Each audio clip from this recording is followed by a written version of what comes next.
everybody. This is Wes Simpson, technical producer for tonight's meeting.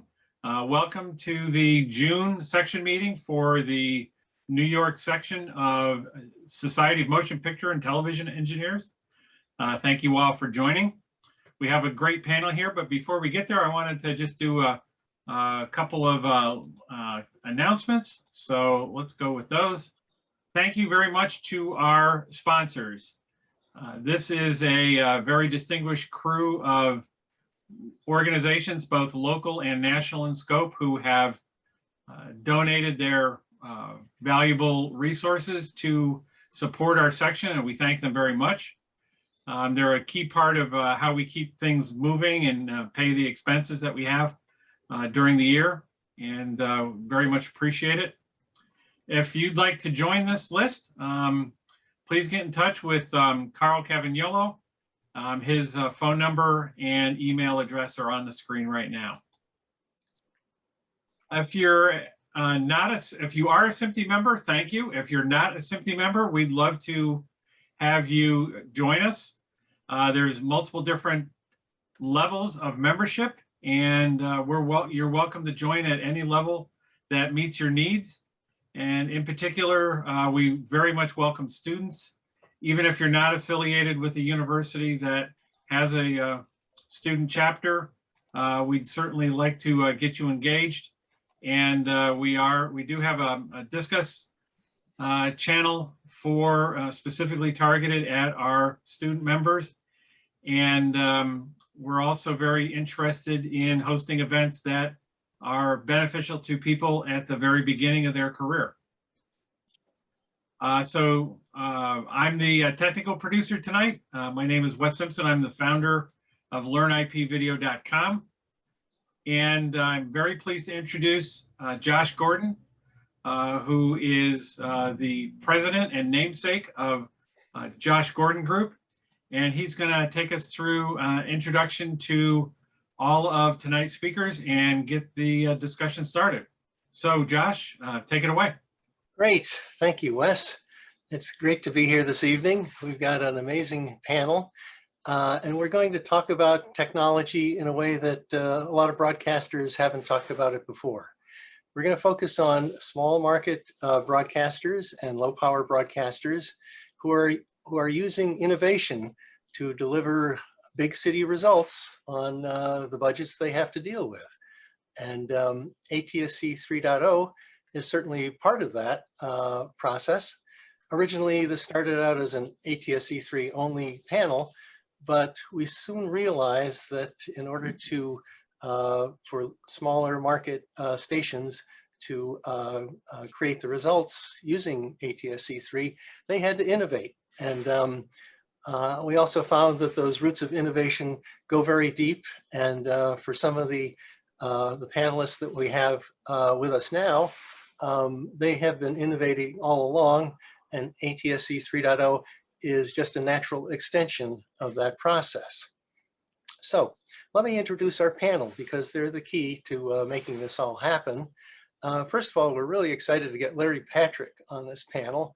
Larry is a station broker. He's sold over 150 stations, and Larry knows what makes small market broadcasters tick and really understands their world. And they have some very real challenges right now, and they have to cope with them. And we're hoping that the panelists on this program can talk about the innovations that the kinds of innovations they could embrace. Speaking of innovation, Josh Weiss is co-founder and CEO of ARK Multicasting. He's been involved with cutting-edge 5G broadcast technology. That's what his website says.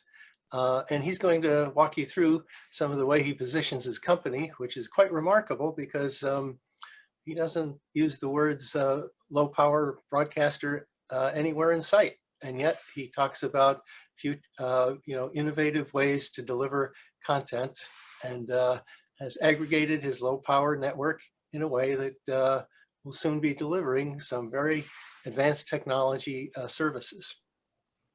Now that leads us right to Jim DeChant. He's VP of Technology of News, Press, and Gazette.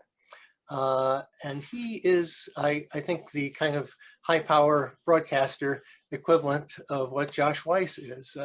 Jim has led the tech side of News Press and Gazette for over 15 years, and he's pioneered the creative use of technology.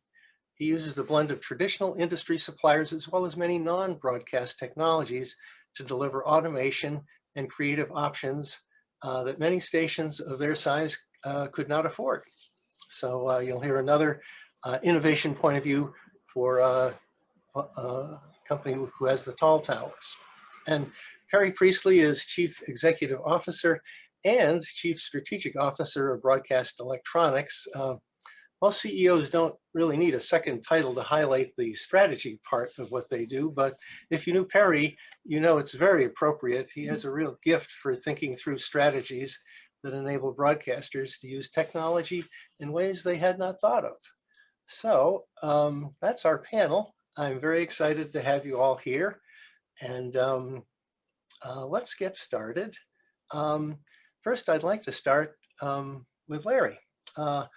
Again, Larry is the perfect guy to get the ball rolling because he has great insight into how small market broadcasters are operating and the pressures and challenges they face. So Larry, why don't we just start off by saying, what's it like being a small market broadcaster out there today?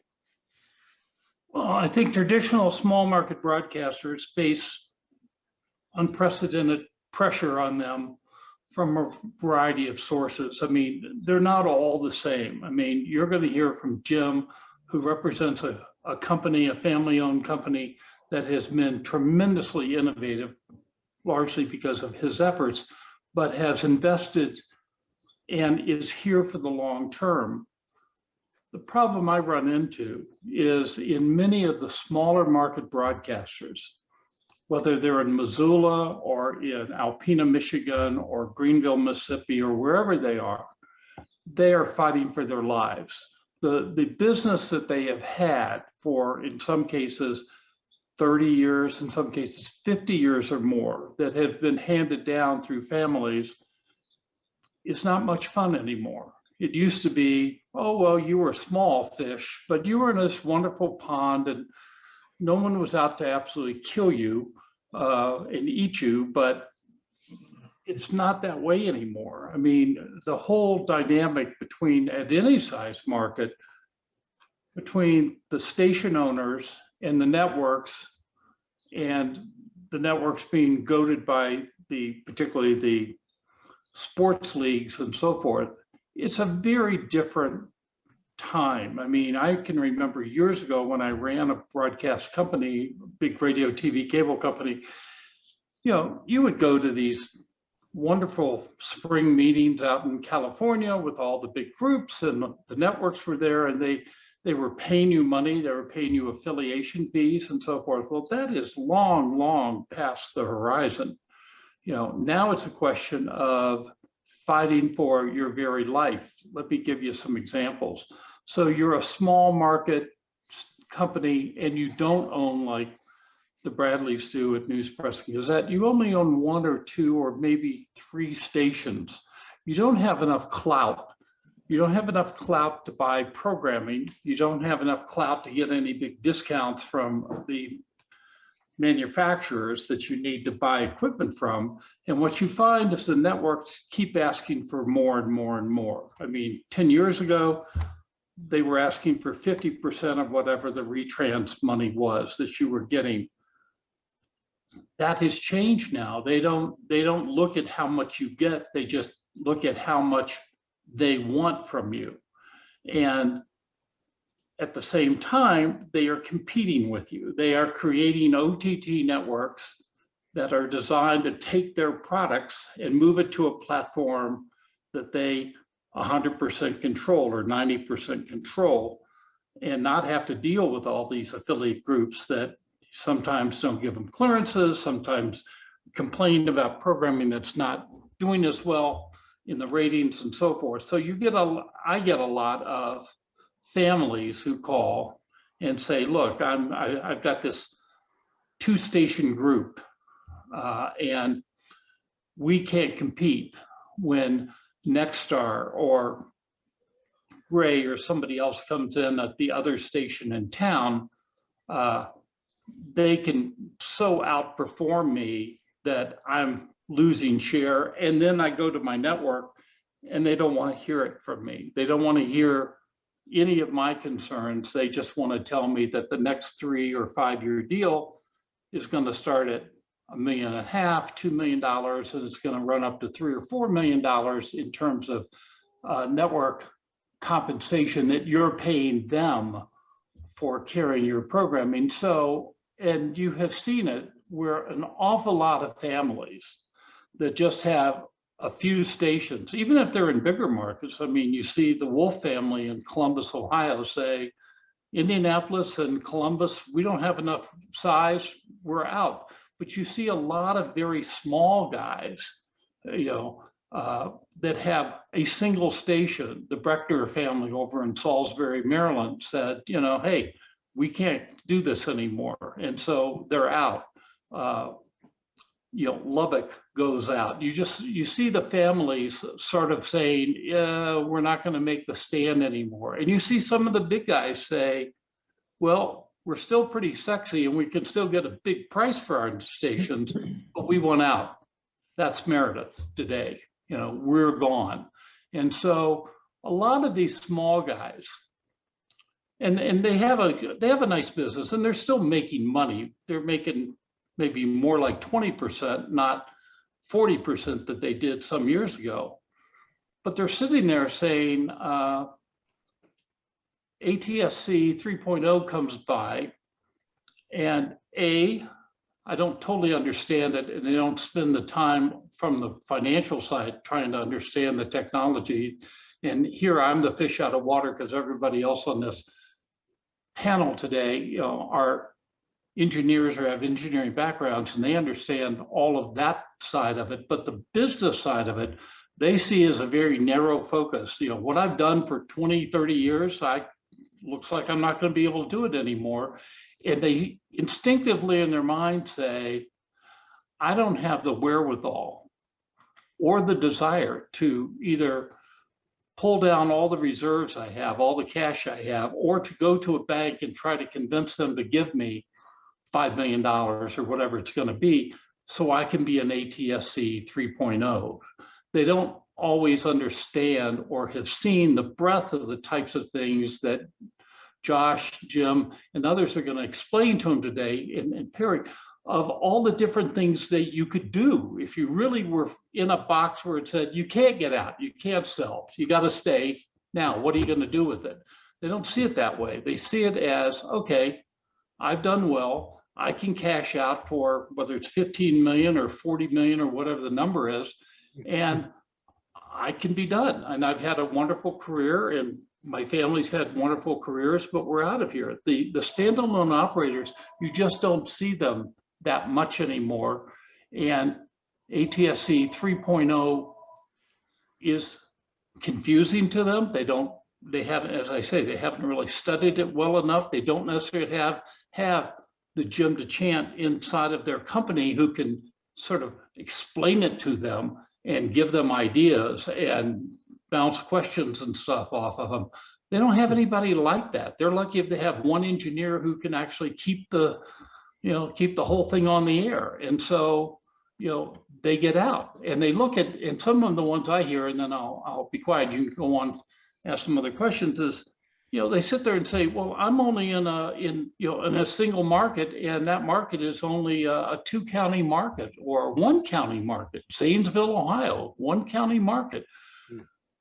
What do I need 3.0? I'm not going to split my signal and send this here and send that there. And they don't think of everything else that Josh and Jim are going to sort of explain to us here in a moment. And then Perry will give us a great overview. They just see their world, tunnel vision that it is coming to the end of a cliff here, and they don't want to go over it. They want to sell out before it gets time. So those are the people we hear from in an awful lot of the smaller markets. And yet, Larry, you did mention 20% margin. That's an outstanding margin for most businesses still today. The broadcasters who are hanging on that you've described, are they just doing so for the right time to sell out, or are they keeping their options open? Or I would tell you for the last probably 10 years, we've had more and more discussions where people have asked, how long is it going to last?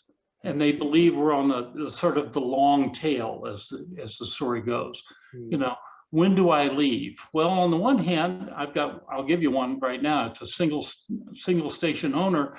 And, you know, I can remember 5 years ago, we met out in their winter home out near Phoenix, and they said, hey, yeah, we're doing $6.5–7 million. And I put an offer on the table on behalf of a buyer who said, I'll give you $100 million cash. And the family had this horrible discussion out of this hearing of the buyer who was with me. And the father wanted to take it, and the son said, oh, no, you know, we have years of being able to get this level of cash flow and maybe even more, you know. The problem was and so they rejected the deal, and the buyer wasn't going to go up. I thought the buyer was nuts to be at 100 million, but within 18 months, the network for that station turned around and jerked their compensation being paid upstream to the network from $900,000 a year to $2.5 million, and it going up about $300,000 a year for the next several years. Wow.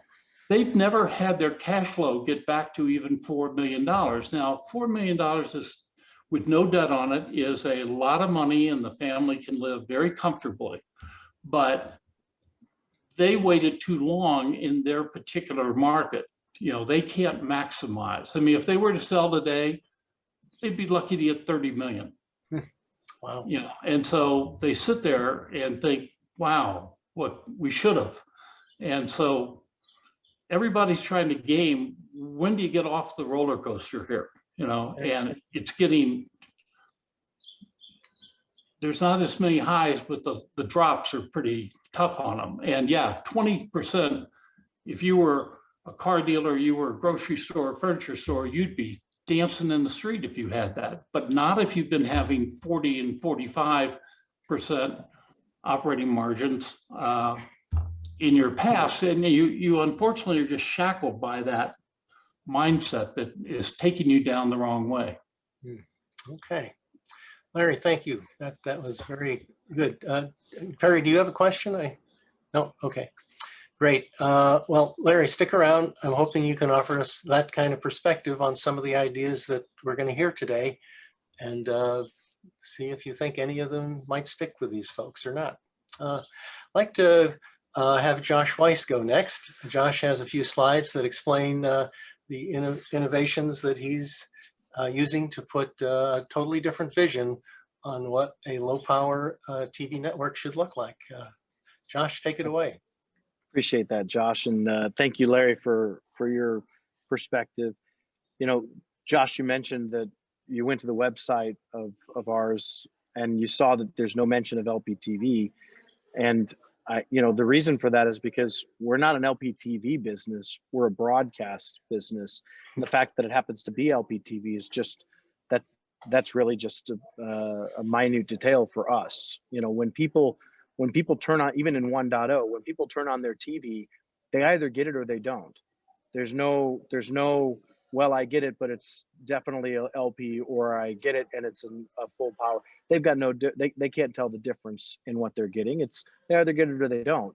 And we don't talk in terms of low power because low power is really a very poor name for a 15 kilowatt broadcast signal that covers some 75 miles. That, I mean, yeah, low power in, you know, comparison to a full power station. Okay, that's fair. But so we don't talk in terms of low power because we think it just is a bad example. You want to go fishing in a freshwater lake, whether it's a small lake or a big lake, you're still fishing, and there's still fish and they still bite and you still eat what you caught. that's the bottom line. for us, we're very much in the frame of mind. I said this on our call before. My chiropractor said it best. Movement is life, and if you don't move, there's going to be problems. And part of the problem that I personally think we've experienced in the broadcast space is that for too long, we've just tried to sit still and believe that somehow that we're going to continue to live on.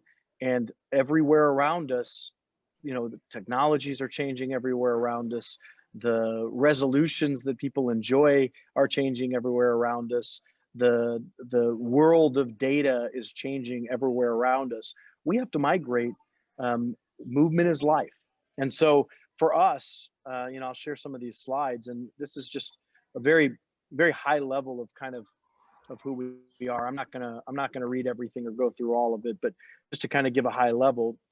So ARK Multicasting, we're a data casting business. Ultimately, we've got some 300 stations across the country. They are low power TV stations, and they cover about a third of the US, 100 million people. And what we're looking to do is, convert 100% of these to ATSC 3.0 for the purpose of data casting. And that data casting is not limited to the legacy business models that the full power stations often promote and that you see kind of in the big station groups. It's anything related to data. We see as an early customer, we're B2B. We see an early customer being, groups like the ISPs looking to offload data on their congested networks. And it's for us, we're taking data to the last mile. We're connecting the content owners with their content customers. So this is a little bit of a picture. We've got about 100 million discrete pops, roughly 750 million megahertz pops, about a third of the US. Sorry for the noise around me. I'm here at a conference, as you can tell. And so the business case, what are the different revenue models? I'm not going to read through each of these because anybody that's on this call likely is very familiar with them. Believe it or not, I did not take this from the ATSC 3.0 NPRM from last summer that Carr promoted. This was stuff that we already had in our list. This was already part of our business model, that it's data casting. So people that would participate in data casting that care, for the business model, OTT, Netflix has, 60 million households or 60 million subscribers. If the data is correct, half the US doesn't have broadband connectivity in reality.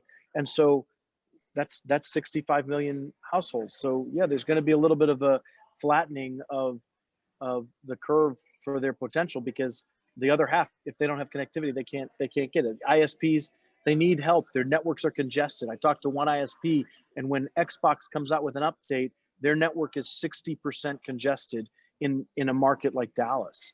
And that's because everybody's downloading the same thing. So we can help ISPs, distance learning. This is something that any market can participate in.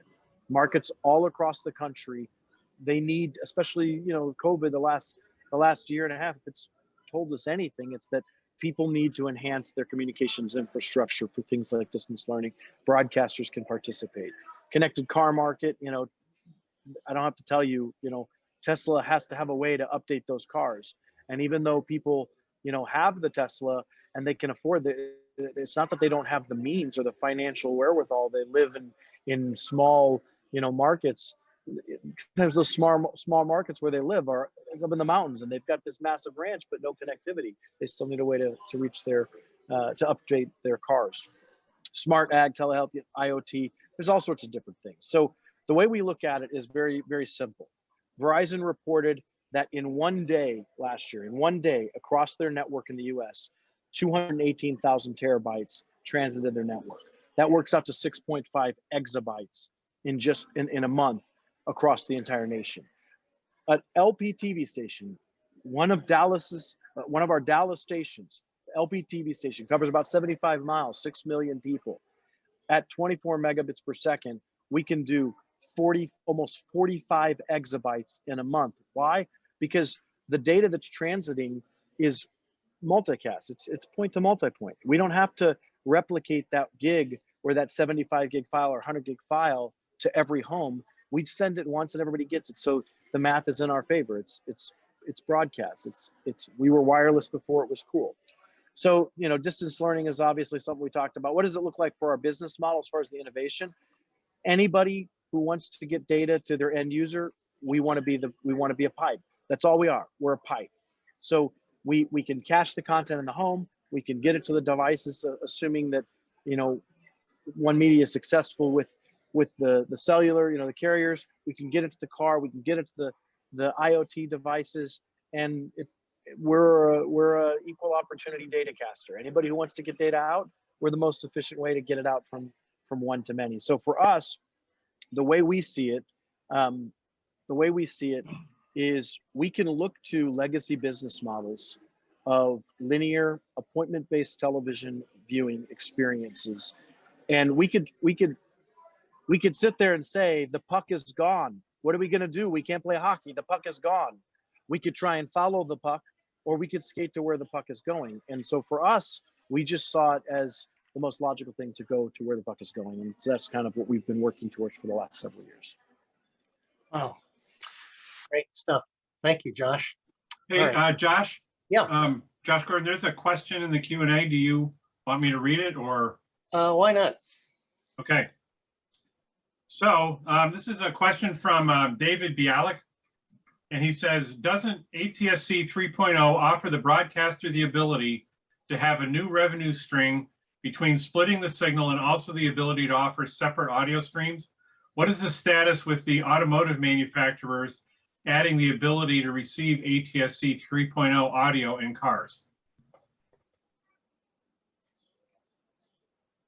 I guess that was two questions. So Perry probably would be the one most equipped to answer that, but it's more than just separate audio. I mean, imagine being able to serve, you know, multiple languages in the market with the same broadcast and you know, optionality on which audio channel they can select. It's so much more than just you know, splitting things out. And as far as the automotive market, I know several of the manufacturers are looking at this, and they all recognize the benefit of the latency of 3.0 and the capability of the mobility factor in 3.0. And I suspect Josh is well aware of, you know, conversations that One Media is having. But Perry, why don't you answer some of this, because you're kind of the genius, right? No, that's fine. But thank you. Yeah, it's actually a very good question. The end of the day, the bandwidth that each TV station is given is the same. It's still 6 megahertz, but what we are able to do now with it is so much more with ATSC 3, with the compression techniques that we're given, and the ability to receive an OFDM signal in a moving vehicle. It's the first time in history, I believe, that we've been able to have a television signal that's been able to be picked up inside a vehicle. So I say television signal because that's once upon a time all we could do. But now, as you mentioned earlier, Josh, we can deliver data, we can deliver all kinds of information, and audio being quite a small bandwidth, and an FM station transmits at, you know, no more than 75 kilohertz. So we're talking about literally being able to transmit hundreds, if not many hundreds, of radio stations by one TV station. Yes, so we'll be able to, and I think I've got a couple of slides on this later, but yeah, you'll be able to do all kinds of clever things. The other key thing is that if you've got internet connection inside a car, and a lot of cars now have that, or you have the ability to have a cell phone inside a car, I guess most people carry their cell phones, you have the ability to receive ATSC 3 and all its features and all the bells and whistles, not only on the device you're receiving it on, but on the Wi-Fi connected device or the Bluetooth connected device. So you'll be able to receive over-the-air signals via your phone, and then that transmits it through to your car's in-car entertainment system. So yeah, you'll be able to do everything with both video, audio, and data. By the way, David, this exact thing is what the country of India is so interested in ATSC 3.0. They made ATSC 3 a candidate standard. for inclusion in their 5G broadcast system. And audio is a primary focus there. They're looking to use ATSC 3 as a way to massively distribute radio signals. Hey, Josh, could I make a comment? Sure. Yeah, I think people ignore what ATSC 3.0 is, and ATSC 3.0 is a hybrid system. So it's not just reliant on transmission from our broadcast tower. It also combines the broadband delivery path, which is bidirectional and now plentiful in the country. So a broadcaster with an idea that makes money or wants to deliver content isn't just paired into one device anymore, or one transmission method.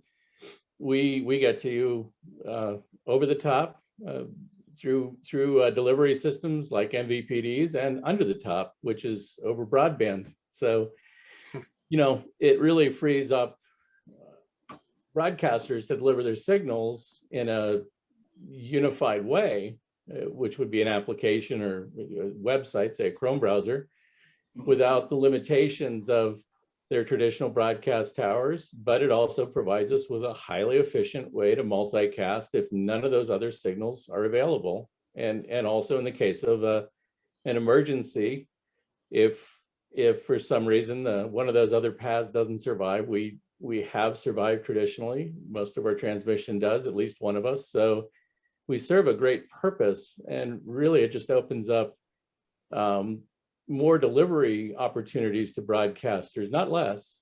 And frankly, it's very efficient. Good. Okay, any other questions for Josh? There's a couple more questions here, but I think maybe we want to hold off until we get through the next speaker. Okay, good. All right. Let's move on to Jim DeChant. Jim, I guess there were three areas we want to talk about with Jim. One is not an ATSC 3.0 topic. One is just how you've been able to innovate using technologies from other places to execute on basic broadcast functions in a much more economical way. In our discussion, Jim, you mentioned how you used some kiosk software that was available, and that helped automate some of your TV station operations, and you used some technology from the gaming world to drive some large screen displays at your stations. You use a lot of traditional broadcast suppliers and products from them, but you also blend it with off-the-shelf technologies that exist in ancillary markets that have nothing to do with broadcast with good results. Could you just talk about that for a little bit first? Sure. So on, as you say, on the primary delivery path, the automation systems that play out our video or select services to bring to air on our linear channel, we're going to use some very traditional vendor, very resilient equipment. We're going to use very resilient equipment on transmission, which even the kind of smaller broadcasters that Larry speaks to probably already own, and may need to upgrade over time. But we're going to use those mainstream vendors to be dependable. But when it comes to doing things like delivering video to a person maybe using a mobile device or something else, we're going to use API-driven processes that are common to low-cost cloud delivery services. So instead of traditional kind of bundled services from maybe a larger vendor that sells a single newsroom system, in our company we went out and made an asset management system that was kind of put together with different available software and available coding routines that allowed us to take care of our acquisition of both content for air over our stations like syndication, but also newsroom software. In the case of remote controlling our stations, which we do from a central point, they all stand alone and will work together alone, but We actually were able to bring in the desktops from all these locations using a piece of gaming software. We put it onto a monitor and separate the desktops on a 4K monitor. So very few people can control the most of the day part of a station without having to have staff locally on site, which was a great savings and increased the cash flow again that Larry's talking about, and was helpful. Now again, in a smaller operation, you don't always have that option, but there are those options and other services that can do that. But there's a lot of things. I found at traffic, we were looking for traffic cameras, and traditionally you spend $6,000, $8,000, $10,000 for this camera, you stick it up, and then you pay for a connection back to the station, and it all gets very expensive very quickly. And maybe you can sell sponsorship on that. But in this case, I had a company call me up trying to sell me security cameras. I said, oh, well, go ahead and talk to me, it's okay. And what I discovered was for about $700 or $800 upfront and a couple $100 a year, they would manage a camera that looked better than anything, well, most of the things I would buy. It's an IP camera. I bolt it on a telephone pole, hook it up to an internet connection, and I can zoom in and out. I can get a 4K or up to a 4K picture. It looks wonderful. I can put it on the web. I can put it into my station, bring it in through a cheap scan converter. And I just spent in, you know, I basically can pay for those with 1 or 2 sponsors, and away I go, looking great. So we've got those deployed everywhere, and you know, most businesses actually want those cameras at their business. So, you know, there's a lot of things we can do that don't cost as much as you might think, because other people are developing them for other industries, and people are coding all the time. There's application writers building all sorts of things that can be now displayed on television very cost effectively through scan converters. There's a lot, because of 2110 and NDI, there's a lot of ways to take IP-based, TS over IP-based video or compressed video to into our production systems and be able to use them. Now, our company focuses on news, so we really focus on that as a product because that's what we feel bonds us to our community. So we're always looking for ways to not only interface with public video systems, so somebody acquires video and brings it to us, but also ways to bring the video to the community in any device. And again, 3.0 is really levels the playing field for that. People don't much care where the video came from as long as they got it. And so within the vertical, there's a lot of innovation happening outside our business, but again, within the technical community that can be almost immediately applied. Jim, you mentioned in our conversation, one of your goals is to use automation technology to move people out of operations and into news and sales, where you mentioned that's where they can make the company more money. Right. So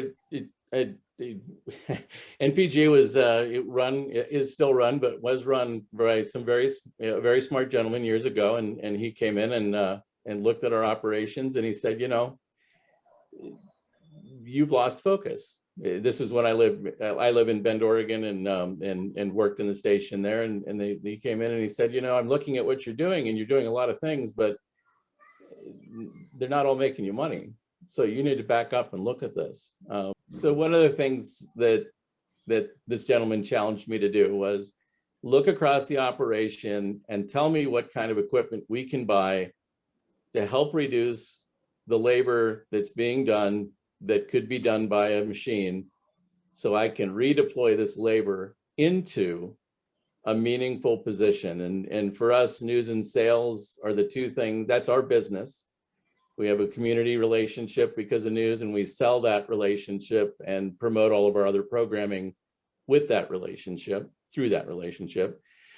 So I automated cameras in the studio first off, mostly because I really didn't like to cover the sunrise news when people would call me up at 3 a.m. and say, I can't make it in to run camera. So I automated the cameras away. That eliminated 28 camera shifts a week and paid for itself in less than a year. We installed broadcast automation systems that were very efficient, and where we had multiple people running tape-based systems, other kinds of manually run systems, which cleared that up. And we also did a lot with the news area that allowed us to script and run graphics and audio without having to have 4 or 5 people in a control room. We took it down to maybe 2 or 3.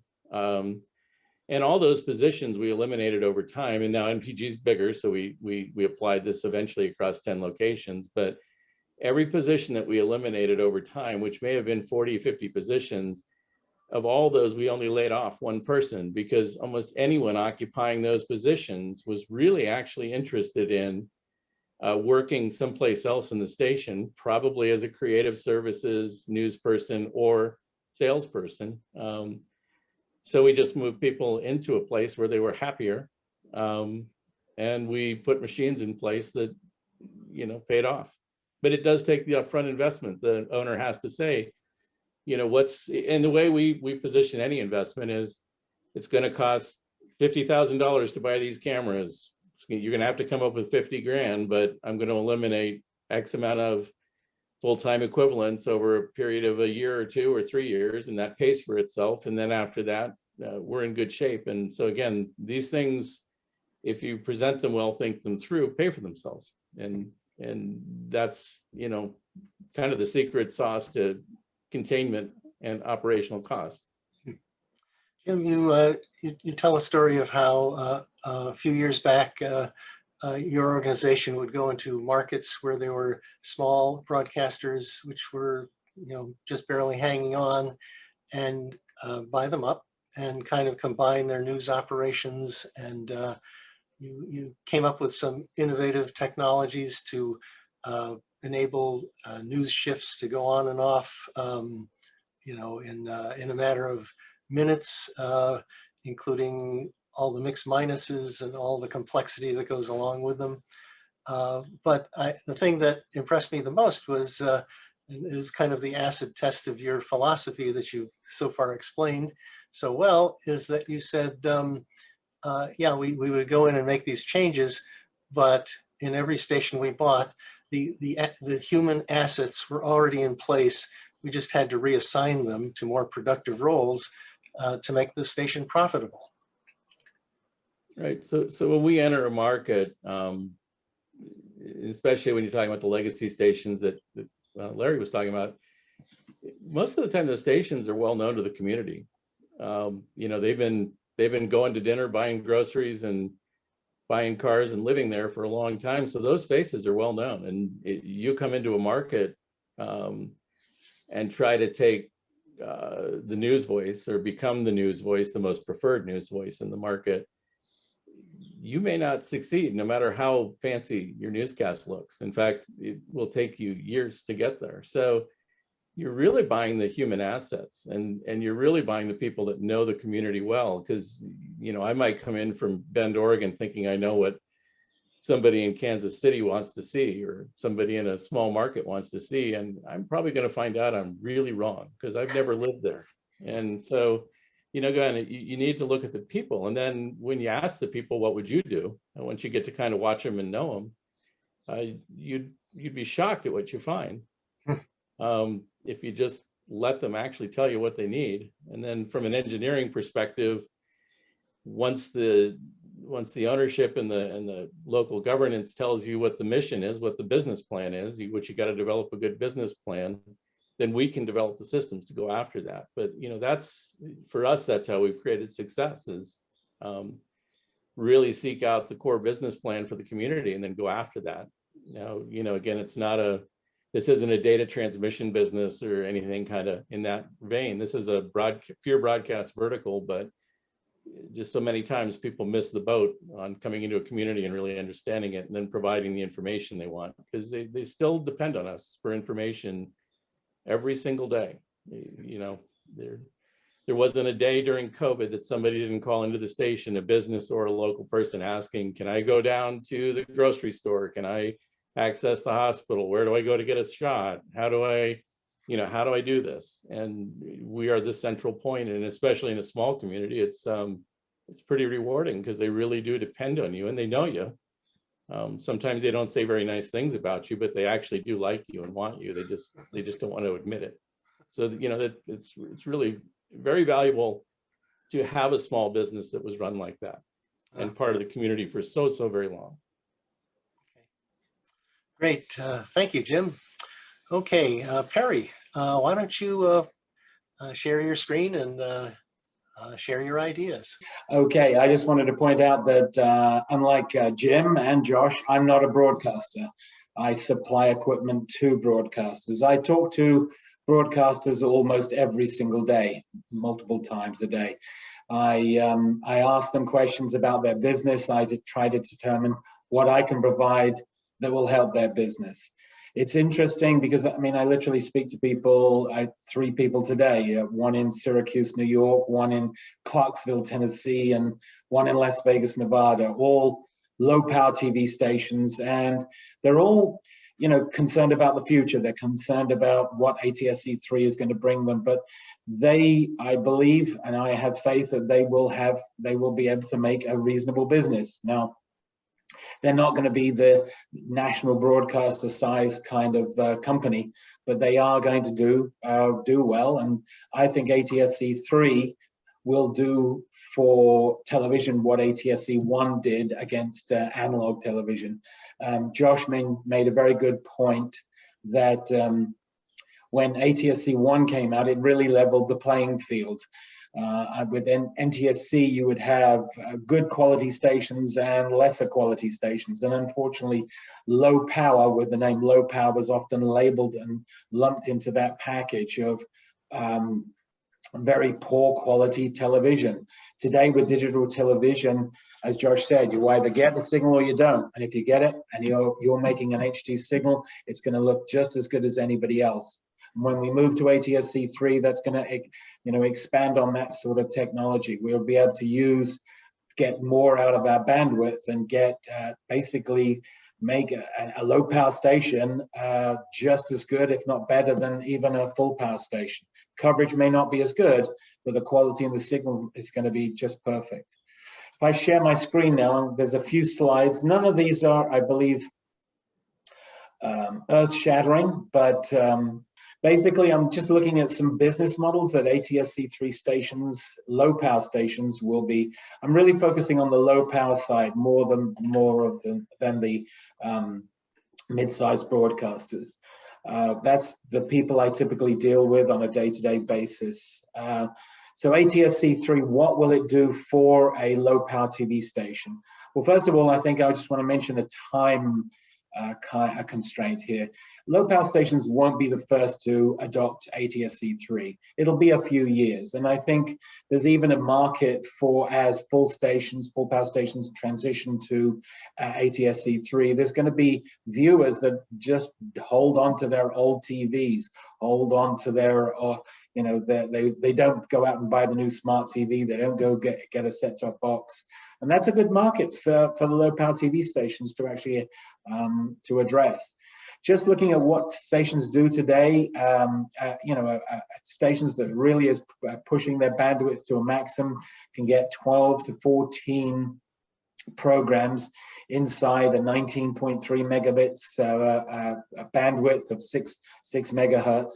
When we move to ATSC 3, we should be able to quadruple that number without losing quality and without changing our coverage. There are, of course, with ATSC 3, you can do both. You can adapt the payload and compromise your coverage, or you can go vice versa, basically. So we're looking at potentially a TV station, if he can find the content, if he can find the actual information to put on, can put 40 to 50 stations on. Or if he really wants to focus and really up the ante in terms of HD, can put 10 HD channels on his existing stations. So he can do what he's doing now, but he can just do a lot more of it. And because if he's doing more, he can generate more revenue. There's also real basic ideas that they do in Europe, and that's on this. They just duplicate all the programming, but they delay it 1 to 2 hours, which means for no additional investment, you're actually getting more viewers, because if you switch on the TV and your favorite program started at 6 o'clock and it's 7 o'clock and you've missed it, because it's appointment TV, as Josh mentioned, it's linear TV, you don't get to see it. But if you've delayed it an hour or so, you can capture that viewer, and you can keep that viewer from moving to another channel.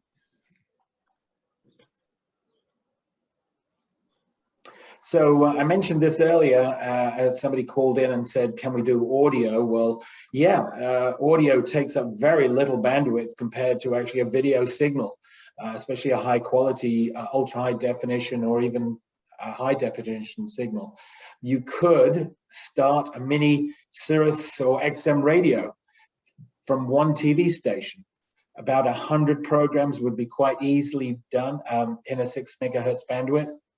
You could also transmit artist experience, album art, and related data that can also be used for banner advertising and generating revenue.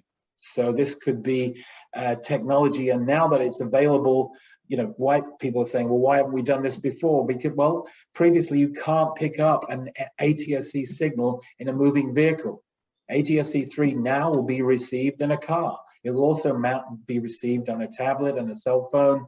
So all of that is now available, and you have a whole new set of listeners or viewers to actually address. So potentially generating your own Sirius or XM radio network is quite easy. Although it's only going to be in your coverage area, it's still a significant market potential.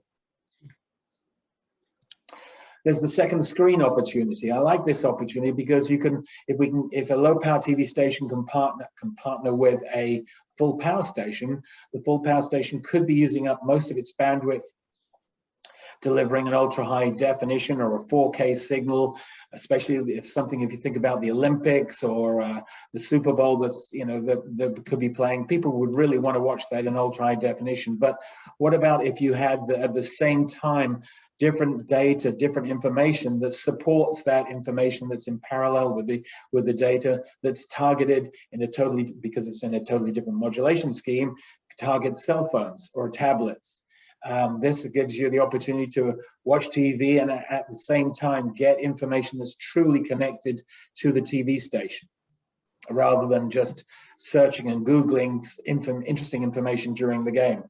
Of course, ATSC 3 brings subscription TV. It allows you to encrypt the signal. It allows that, and that will be decrypted by most smart TVs when they're released.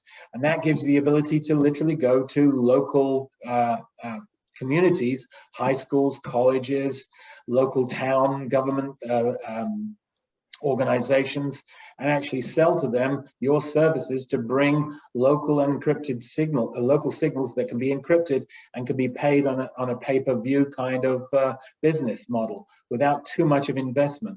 And at the same time, you can also increase your revenue by putting banner ads. You can't interrupt the programming because it's rather difficult to do that, but you can do banner ads to actually support the actual process. And of course, I've mentioned this a few times, but it really is very, very important to me. The fact that this signal is now a multi-carrier system. It's an OFDM signal, so it's very, very robust, and therefore it can be picked up in a vehicle. It can be picked up in a vehicle doing 70, 80 miles an hour with a relatively small antenna. So now you can target automobiles. You can have data that can support radio information. You can have backseat entertainment, a full TV station program that's obviously in the back of the car rather than the front. You can do, and I think Josh mentioned this, software updates for auto manufacturers. I was reading and doing some research, and Josh mentioned Tesla. They sometimes, you know, if you're in a rural area, can take 2, 3, 4 hours to do a software update. Well, that's not very convenient. Whereas if you had a local TV station doing this, you could probably just literally do it in a few minutes. And of course, there's all the other things you can send via data, there's weather updates and travel alerts that could be really useful for automobiles. The fact that there's devices already coming out, you can buy now 2 TVs at really reasonable prices in Best Buy and places like that. There's also this product called the HD Home Run. It's a small device. I have one. It's about $200, and it really does allow you to easily install multi-display systems with just one antenna feeding the HD home run that feeds your router. And at the moment it's cable, but I think in the next 12 months, that router will be connected to the HD home run will be connected to your router via Wi-Fi or a Bluetooth connection. And then it'll be just so easy to install a really good receive antenna and connect it to every single device in your house. That means with just downloading the app, you can watch any TV channel, local channel on your phone, free of charge, of course. You can watch it on tablets, you can watch it on PCs, and of course, it still works at 4K and potentially even 8K on a full screen. So ATSC 3 is really going to change the way we install receivers in our houses, and I think that's going to have a dramatic effect on the way low power and mid-sized TV stations operate. So just to summarize, ATSC 3 gives you, the ability to just make it an easier installation, smaller antenna, easier to install and connect to every single receiver in your house. It's portable, it's mobile, so it's a whole new range of customers that you can target. And because of the higher compression rates, MPEG-2 that we currently use was invented in the late 80s. It's nearly 40 years old. HVC is a much more efficient system, and at the very minimum is 4 times the actual signal compression rate, so 4 times the actual payload. And of course, the last thing is that because of the technology in ATSC 3, the PLPs, you have the flexibility between payload and quality, and you can vary that throughout the day. So you can increase the payload, decrease the quality, or vice versa, depending on who you're targeting and what content you have.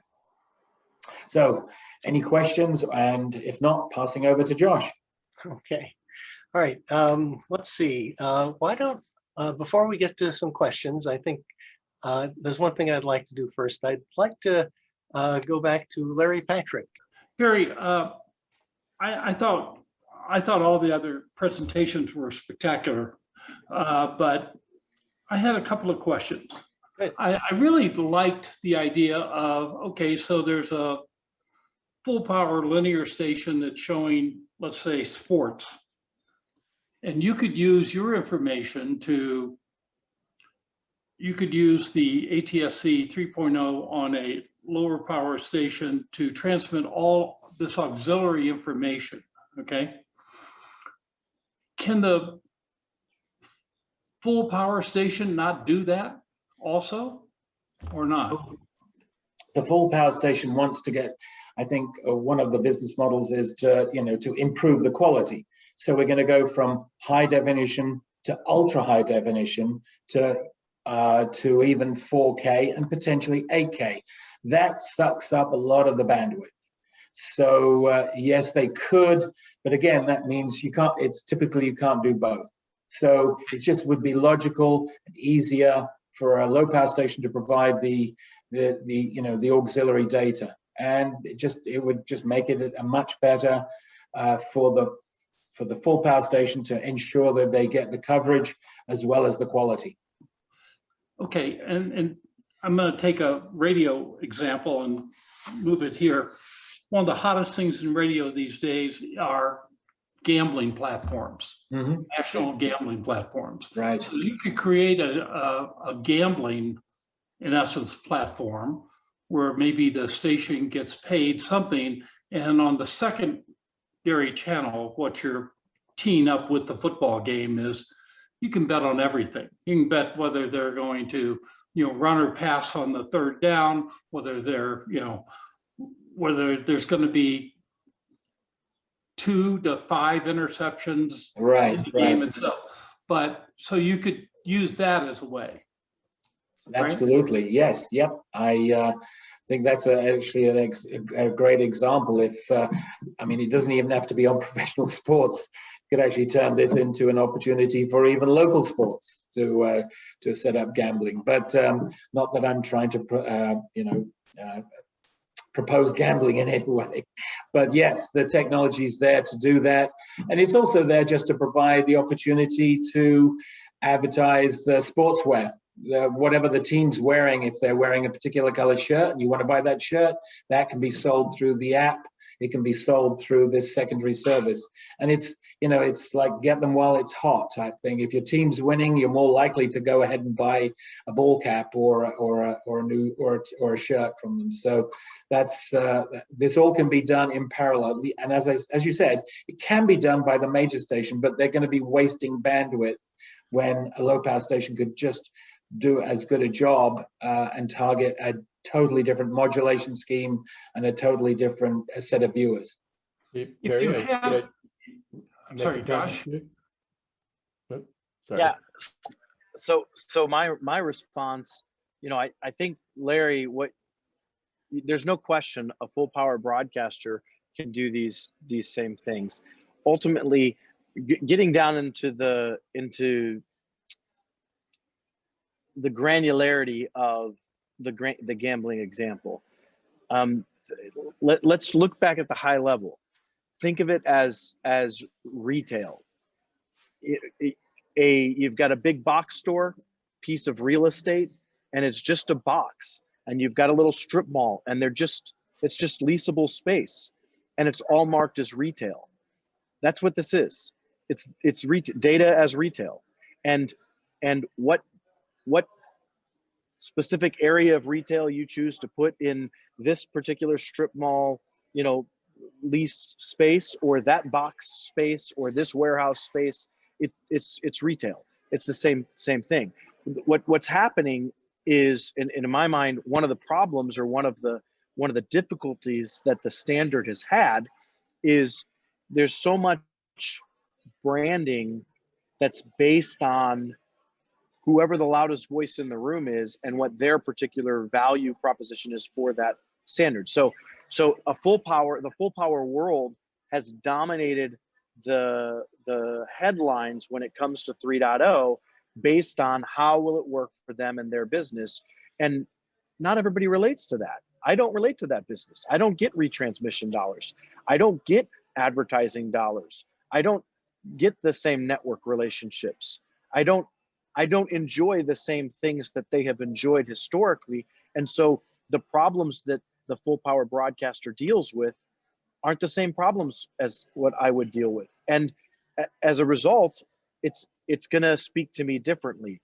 My AC for my little strip mall store is not the same as the AC for their major, 100,000 square foot building. And that's the bottom line. The reality is the full power broadcasters are going to they have to answer for their network contracts.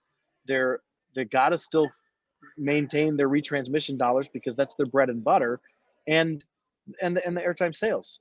And so it's going to be difficult for the full power broadcasters to migrate away from that legacy business model, certainly not overnight. So that's why you're going to deal with the capacity of, a meg and a half or 2 meg of available capacity for them to be able to use towards the different data casting services like what we're talking about. Whereas a full power broadcaster, we can devote a significant portion of our 6 megahertz in whatever modulation scheme. And depending on what brand of retail, whether you're, a dollar store or whether you're a high-end purse store, we could go up to 57 megabits in 3.0. 57 megabits compared to 19. That's a pretty significant thing. Or we can go much more robust and keep it closer to the 24, 25 megabits.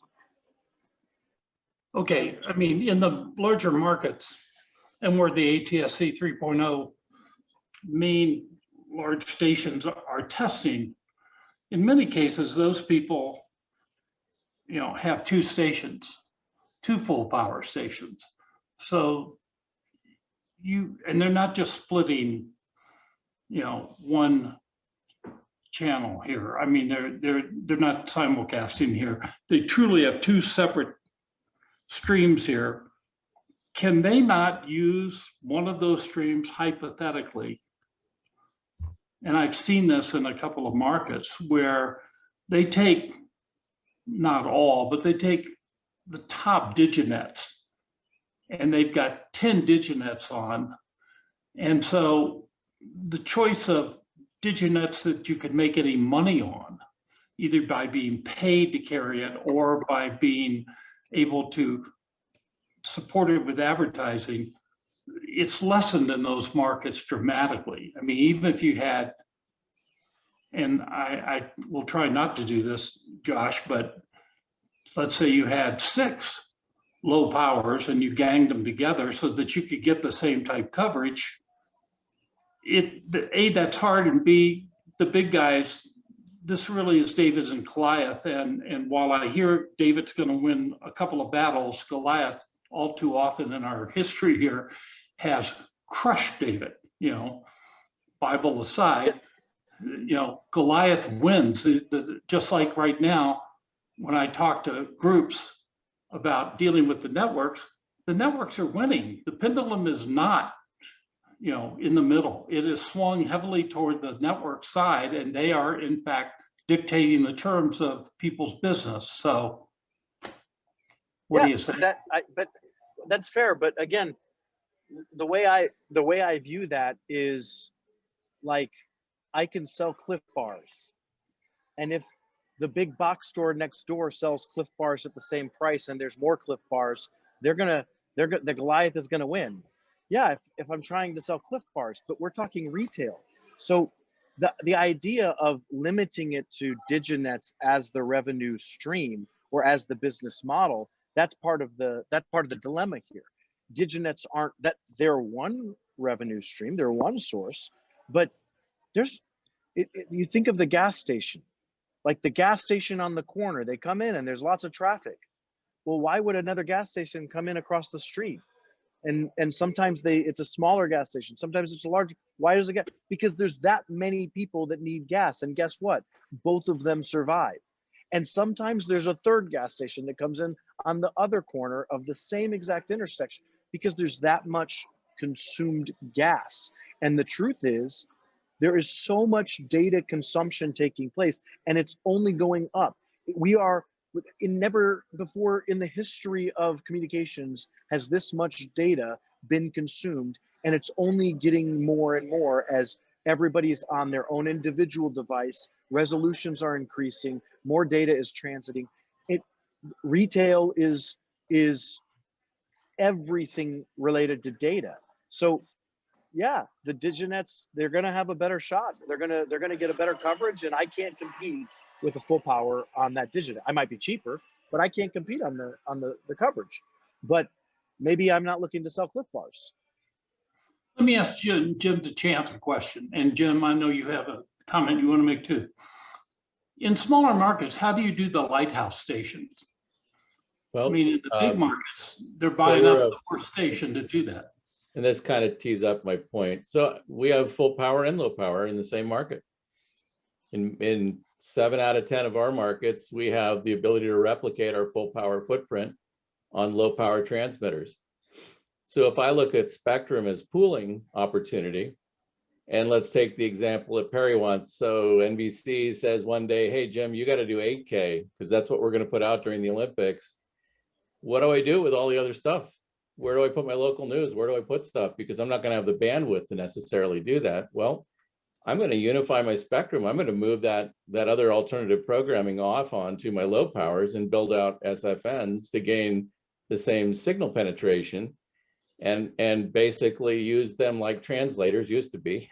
You know, when you went over the hill with a translator, I'm going to turn them into essentially a way to extend my data pool to accommodate all the services I'm contracted to provide. I might also take Josh's data delivery service and use that at certain times of the day when I have excess bandwidth, but I'm going to dynamically manage my bandwidth. And, you know, if your owners are scared about all this, technically, one thing they should think about is they probably have old encoders, they probably have old multiplexers, they probably have old transmitters, or they got replaced during the repack. They're going to replace them with something, and I guarantee you can't buy an encoder, multiplexer, or exciter that won't handle the newer versions of what we're talking about. They'll all do multi-PLP, they'll all do 3.0, they'll all do all that. So in the natural progression of replacing their equipment, and by the way, the cost of it's come down because just like Texas Instruments calculators, the first one cost you $200, the next one was $13. It's not it's not going away, it's getting cheaper, and it does more. You just need to embrace the concepts of, I think of 3.0 like I used to be an editor, a video editor, and I had to edit on analog video. And I used to use tape to tape editing, okay? And I got the first nonlinear editor in my life, and I was like, oh my gosh, I can actually replace a clip without having to re-edit or match frame the entire stinking project. So now if the car dealer calls me up and says, hey, I sold that car, you got to replace it, I'm like, hey, nonlinear editor, no problem, I'm going to pick it up. So in the end, this signal's like, is nonlinear, it'll do what nonlinear editing did from tape to tape to a linear broadcast signal. You now have the ability to send in real time, non-real time, the user can choose, and we just need the application interface to make this possible. But they'd never know if they were watching Josh's transmitter or my transmitter if I do this right. They're just subscribing to a data stream at the device level, and frankly, the users don't care. So, you know, this is the power of this. It's truly nonlinear video delivery, data delivery. And now we can partner with low powers to Lighthouse. Instead of consuming everything, we can provide what the viewers want on a high ticket sporting event or something. And if we're just intelligent about it, we can really do a lot of really, really positive things with the signal. Okay, you know what, Wes, I think we've got a big pile of questions. Maybe we can do. All right. Get to some of them. So I'll just put these out. I guess we'll treat them all as in the toss-up question category. So whoever wants to answer them. So first one here, how will data be delivered for data casting distribution? Do we need T1 pipes or other types of telco circuits to get the data out there? I assume the question is the question related to backhaul? Yeah, or you know, how do you feed the different transmitter sites? Oh, okay. I mean, we've got a couple of different solutions we're looking at. I mean, obviously, we're going to endeavor to have fiber at every site we can, but you know, remember, we're not casting the data through our broadcast. We're not doing all of it at once. We still have a 6 megahertz pipe. It's still going to be, you know, 24 megabits per second. And so ultimately, we're going to have a cache at the station head end, and that cache is going to then be, you know, funneling out through the broadcast, which is of course going to take place over time. So it's not real time for us. So the speed can be, you know, public internet in some cases if we want, depending on what the data casting customer would be. Another route is IP multicast from a satellite delivery. So it's going to be dependent what connectivity is first, you know, what connectivity is at the locations, and if you're limited, then you know you go other routes. At least for us. And Josh, don't forget our friends at the cell companies are building out great data pipes that we can utilize to backhaul, and they're our friends. We use them for video delivery for news today. There's absolutely no reason why we can't use every delivery pipe available, and so the system is becoming more consumer friendly in my view, and backhaul is going to become readily available. All right. Next question. Actually, this is more of a statement. Maybe Larry, you want to react to this. So with the broadcaster becoming a pipe, you know, that can be rented out, the revenue should help the value of a station. Does that make sense to you? Yeah, I mean, I've owned some stations and pieces of stations. We had one in LA where we had 12 different people renting out parts of the pipe. And frankly, we could make much more money on that than what we did on the single channel that we had when we bought it. Mm-hmm. It was doing Korean, and suddenly we were leasing out all sorts of stuff, and our real fast. I mean, literally within 3 months, our revenues off of all these other things were twice what they were off the main thing. So yeah, I mean, if I'm a station, and Jim may be able to sort of explain this too, and people are going to come and want to rent part of my big pipe out there for whatever reason, fine, pay me. If you pay me enough, I'll. I mean, when owners sell, they sell on, they're going to sell either on cash flow or some other perceived value, but the current meter is cash flow. So if you have 12 services, and again, 3.0 is all about service density if you want it to be. And then again, if you manipulate that correctly, you might even have the ability to turn services up and down during the day and then offload some of them off to other providers like a low power to provide that service. But again, it's all about cash flow, and people are going to buy your cash flow. That's true of almost any business, by the way. Very few businesses don't sell on cash flow multiple. So it's simple math. You just need to find the customer that wants to pay for it. Jim, only the ones that don't sell on cash flow are the ones that are bankrupt for the most part.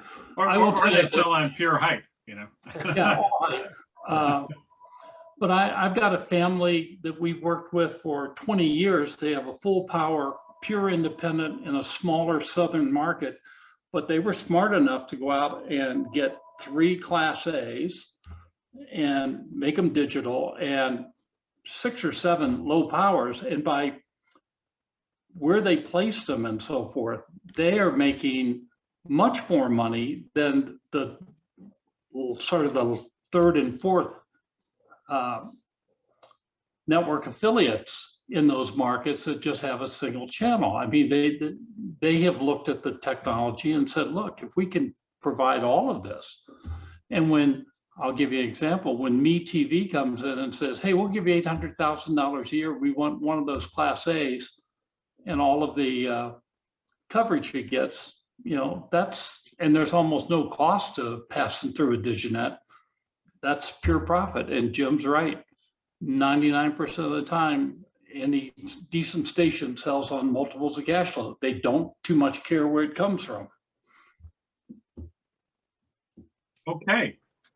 So here's a sort of a technology question, Perry, possibly. So how can X number of Xbox users download and update simultaneously?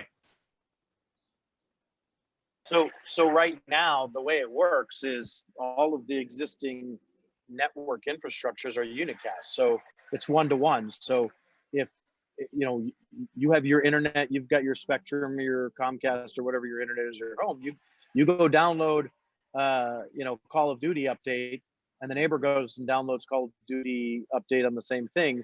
You've both downloaded that update from the data center wherever it's at, and that 75 gig file has traveled across that network twice, once to you and once to your neighbor. So that's how it currently is.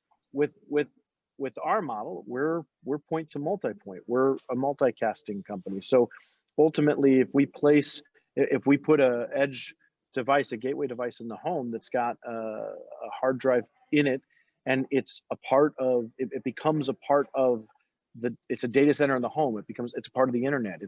It's got all the same security layers that any other data center does. It just happens to be in their home.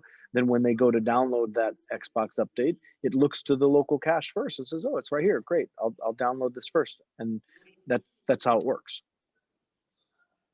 Makes sense. I'm sort of in a follow-up to this question here. Says, in regards to the data casting capabilities, are there companies that connect broadcasters to companies looking to utilize the excess bandwidth, i.e. brokers?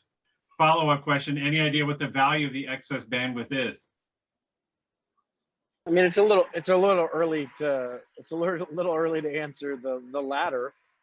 Like anything, the value is whatever the guy that's wanting the bandwidth is willing to pay for it. So, I mean, that's going to be determined. I think that there's, there are groups out there that I think we all can assume are looking to be somewhat of the arbitrage or the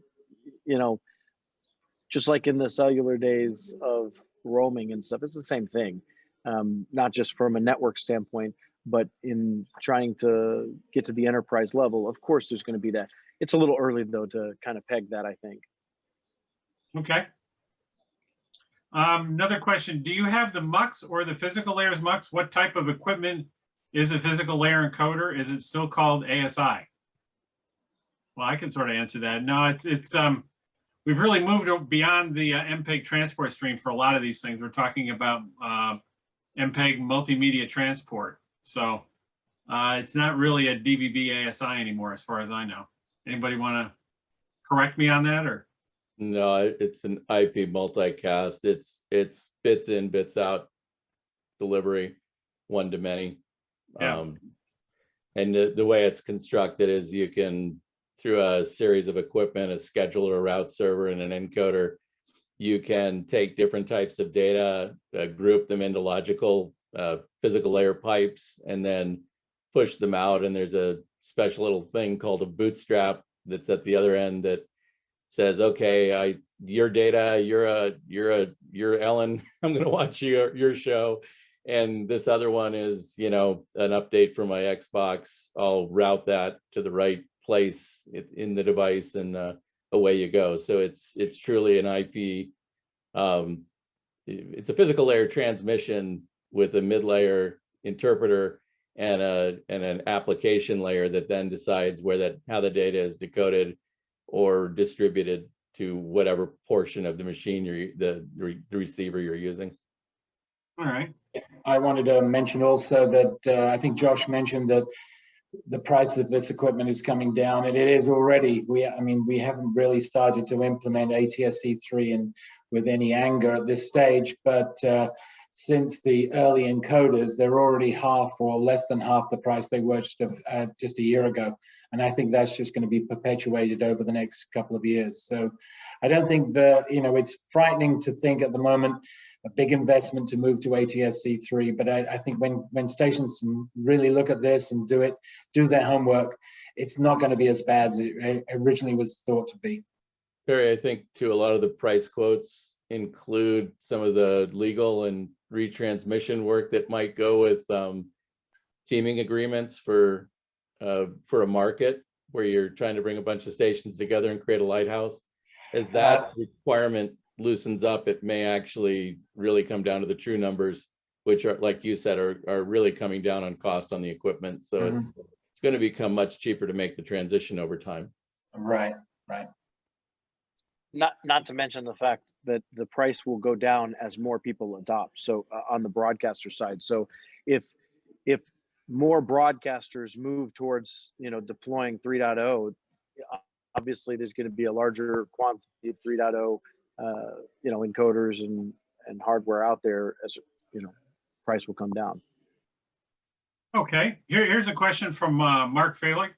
So why was there no ATSC 3 in the latest iPhone 12, the pride of Apple this year, purple and all?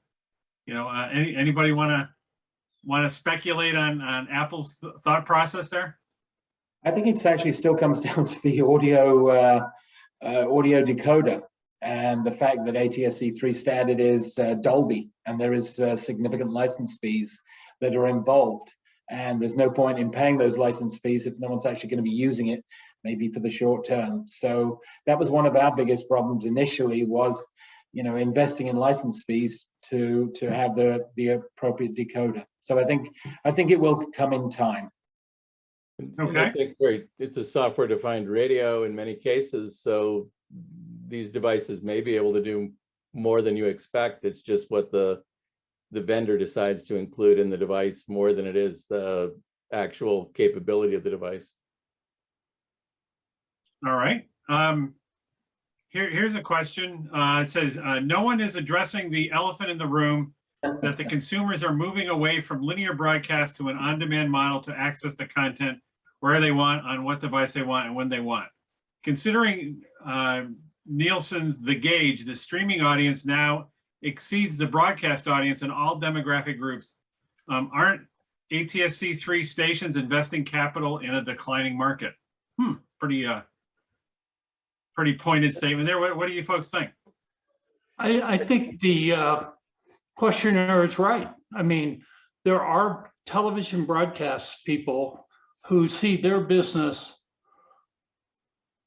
with walls around it as if they're protected, and obviously those walls fell a long time ago. And ATSC 3, you can't change sort of the diffusion of innovation, but it should have, if it had been 10 years ago, it would have been much better but you're not going to put Netflix or HBO Plus or any of these other people back in the box.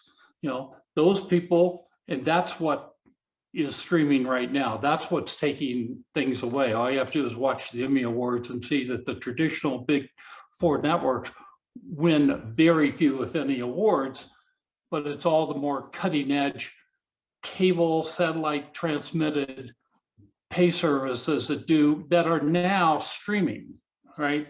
And that's all the bet is in the pay TV world. It's all about streaming. And HBO would kill the satellite delivery if they could, assuming HBO Max on streaming does much, much better. So the reality is, you've got people who haven't invested in network television or affiliate TV stations. You've got studios and others that say, why do we need any of that? We can just go direct. And, going back 40 years ago when I was at NAB and I was in charge of dealing with sort of the business side of technology, if you would say to people at that point, this is what's going to come someday down the road, they'd all say, oh, you're nuts, you're crazy, no one believes that. But all of it has come true, and it continues to come true. People ask me right now, well, assuming I'm a company, I've got 5 TV stations and I'm making some money, should I buy another one? A lot of broadcasters say, absolutely, yeah. Other people say, no, I'd put my money somewhere else. Jim? So, people want content. 3.0 is a streaming technology, so is broadband, so is 5G. We provide signals to any device via any means we need to at our location, but I can tell you especially in times of emergency, we may have 80 to 85% of an audience at any one moment in time. But across a week, if I was looking at this like a radio station, I would say that the broadcast channel, broadcast local news, still cumes upwards of 90% of any audience in any age group in the community. Now, they may consume it as a web page. They may consume it through a reference through Reddit, to a chunk of a story that we put out there already. But content is what people want. ATSC 3.0 is a distribution system. Of course, we're streaming, and every streaming provider that talks to us really wants to put our local news on there. And YouTube is a great example. They wouldn't launch their service till they had local broadcast embedded in their virtual service. Why would Google do that? Maybe they make good decisions, I don't know. But I see all the other streaming companies looking for that same thing, because you don't need local broadcast every minute of every day, and certainly you're going to consume all sorts of content. But boy, when you need information, it's when you got a group of people in the community that actually live there and collect it, you have a pretty good chance of surviving an event or just knowing what's going on down the street, so you can get your car from point A to point B while they're building the roundabout or whatever. So it's I don't think local broadcast is dead. It's just our distribution methods have become more plentiful, and actually that's a greater opportunity if you look at it that way. Owning your own transmitter with your own multicast is one way to negotiate against a streaming provider that charges you by the bit to distribute your signal. I can certainly, with my hand over my heart, say, hey, I don't need you, Amazon. I'll distribute my signal to all these people in the community because they want it. I'd love to use you, but let's talk about what's realistic, or maybe we create a partnership. So it's an opportunity. It's not a threat. So for us, I chuckle when I saw the question, Robert, on the, the question was that we're missing the elephant in the room, that consumers are moving away from linear broadcast to the on-demand model and the streaming approach.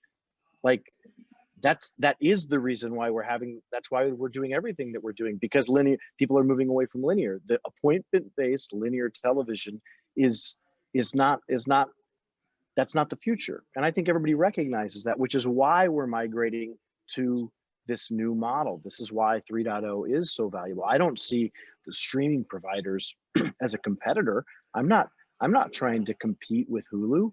Hulu's my customer. I'm not trying to compete with Netflix. No, I'm a pipe. Like, just like they've got to plug that cable into their router. Look, I'm just a new cable. I'm just a new pipe. And the reality is my pipe is cheaper. My pipe is more efficient. My pipe is better. And quite frankly, my pipe is in places that their pipe is not. Because if you look across the country, we just saw the broadband, report that the commission just put out. People don't have connectivity. So yes, they're moving to streaming, but how are they going to get that streaming? If all of these people that the study just shows don't have connectivity, if it's true, if they don't have 25 megabit internet, if they don't have 25 megabit per second internet, yes, they're moving to streaming, but it's streaming with buffering and it's barely working because they don't have connectivity. So these guys are my customer, not my competitor.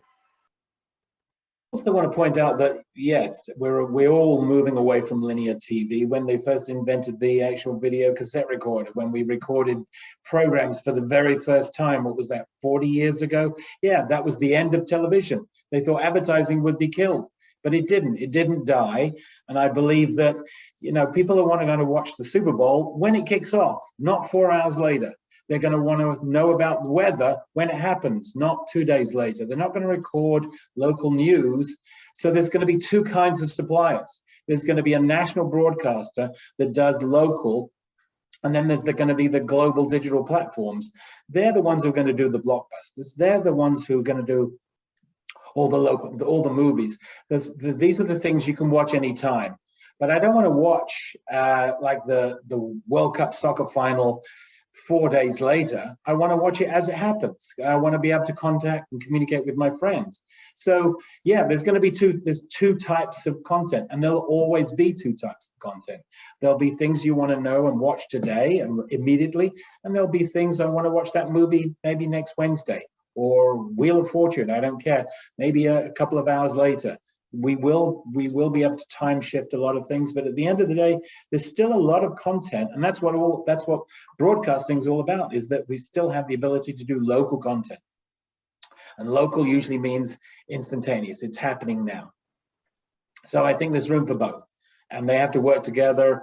They have to coexist. So here's another little question, sort of playing off something you said. I think it was Larry.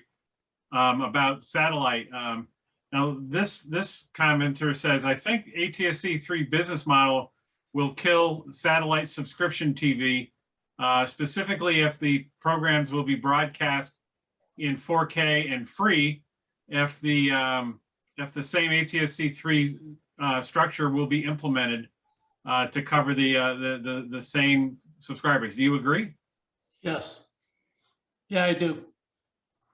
I mean, AT&T bet incorrectly in hindsight, perfect 2020. They should never have bought HBO. They should have never wanted to be in that business. They realized it 18 months ago, 24 months ago. They haven't been able to really totally quickly unload it, and they're going to lose a ton of money. And they're trying right now to migrate everything to HBO Max. And that's why they're doing instant releases there, theater release or that release at the same time. Satellite TV, pay TV that it was, is just a technology to deliver, and ATSC 3.0 is much better. And these guys are stuck. They are still making buggy whips, and we are long beyond that. All right. So one more question here is kind of long-winded, but let me dig into it. It says so basically they're and I think this is pointed at you, Josh.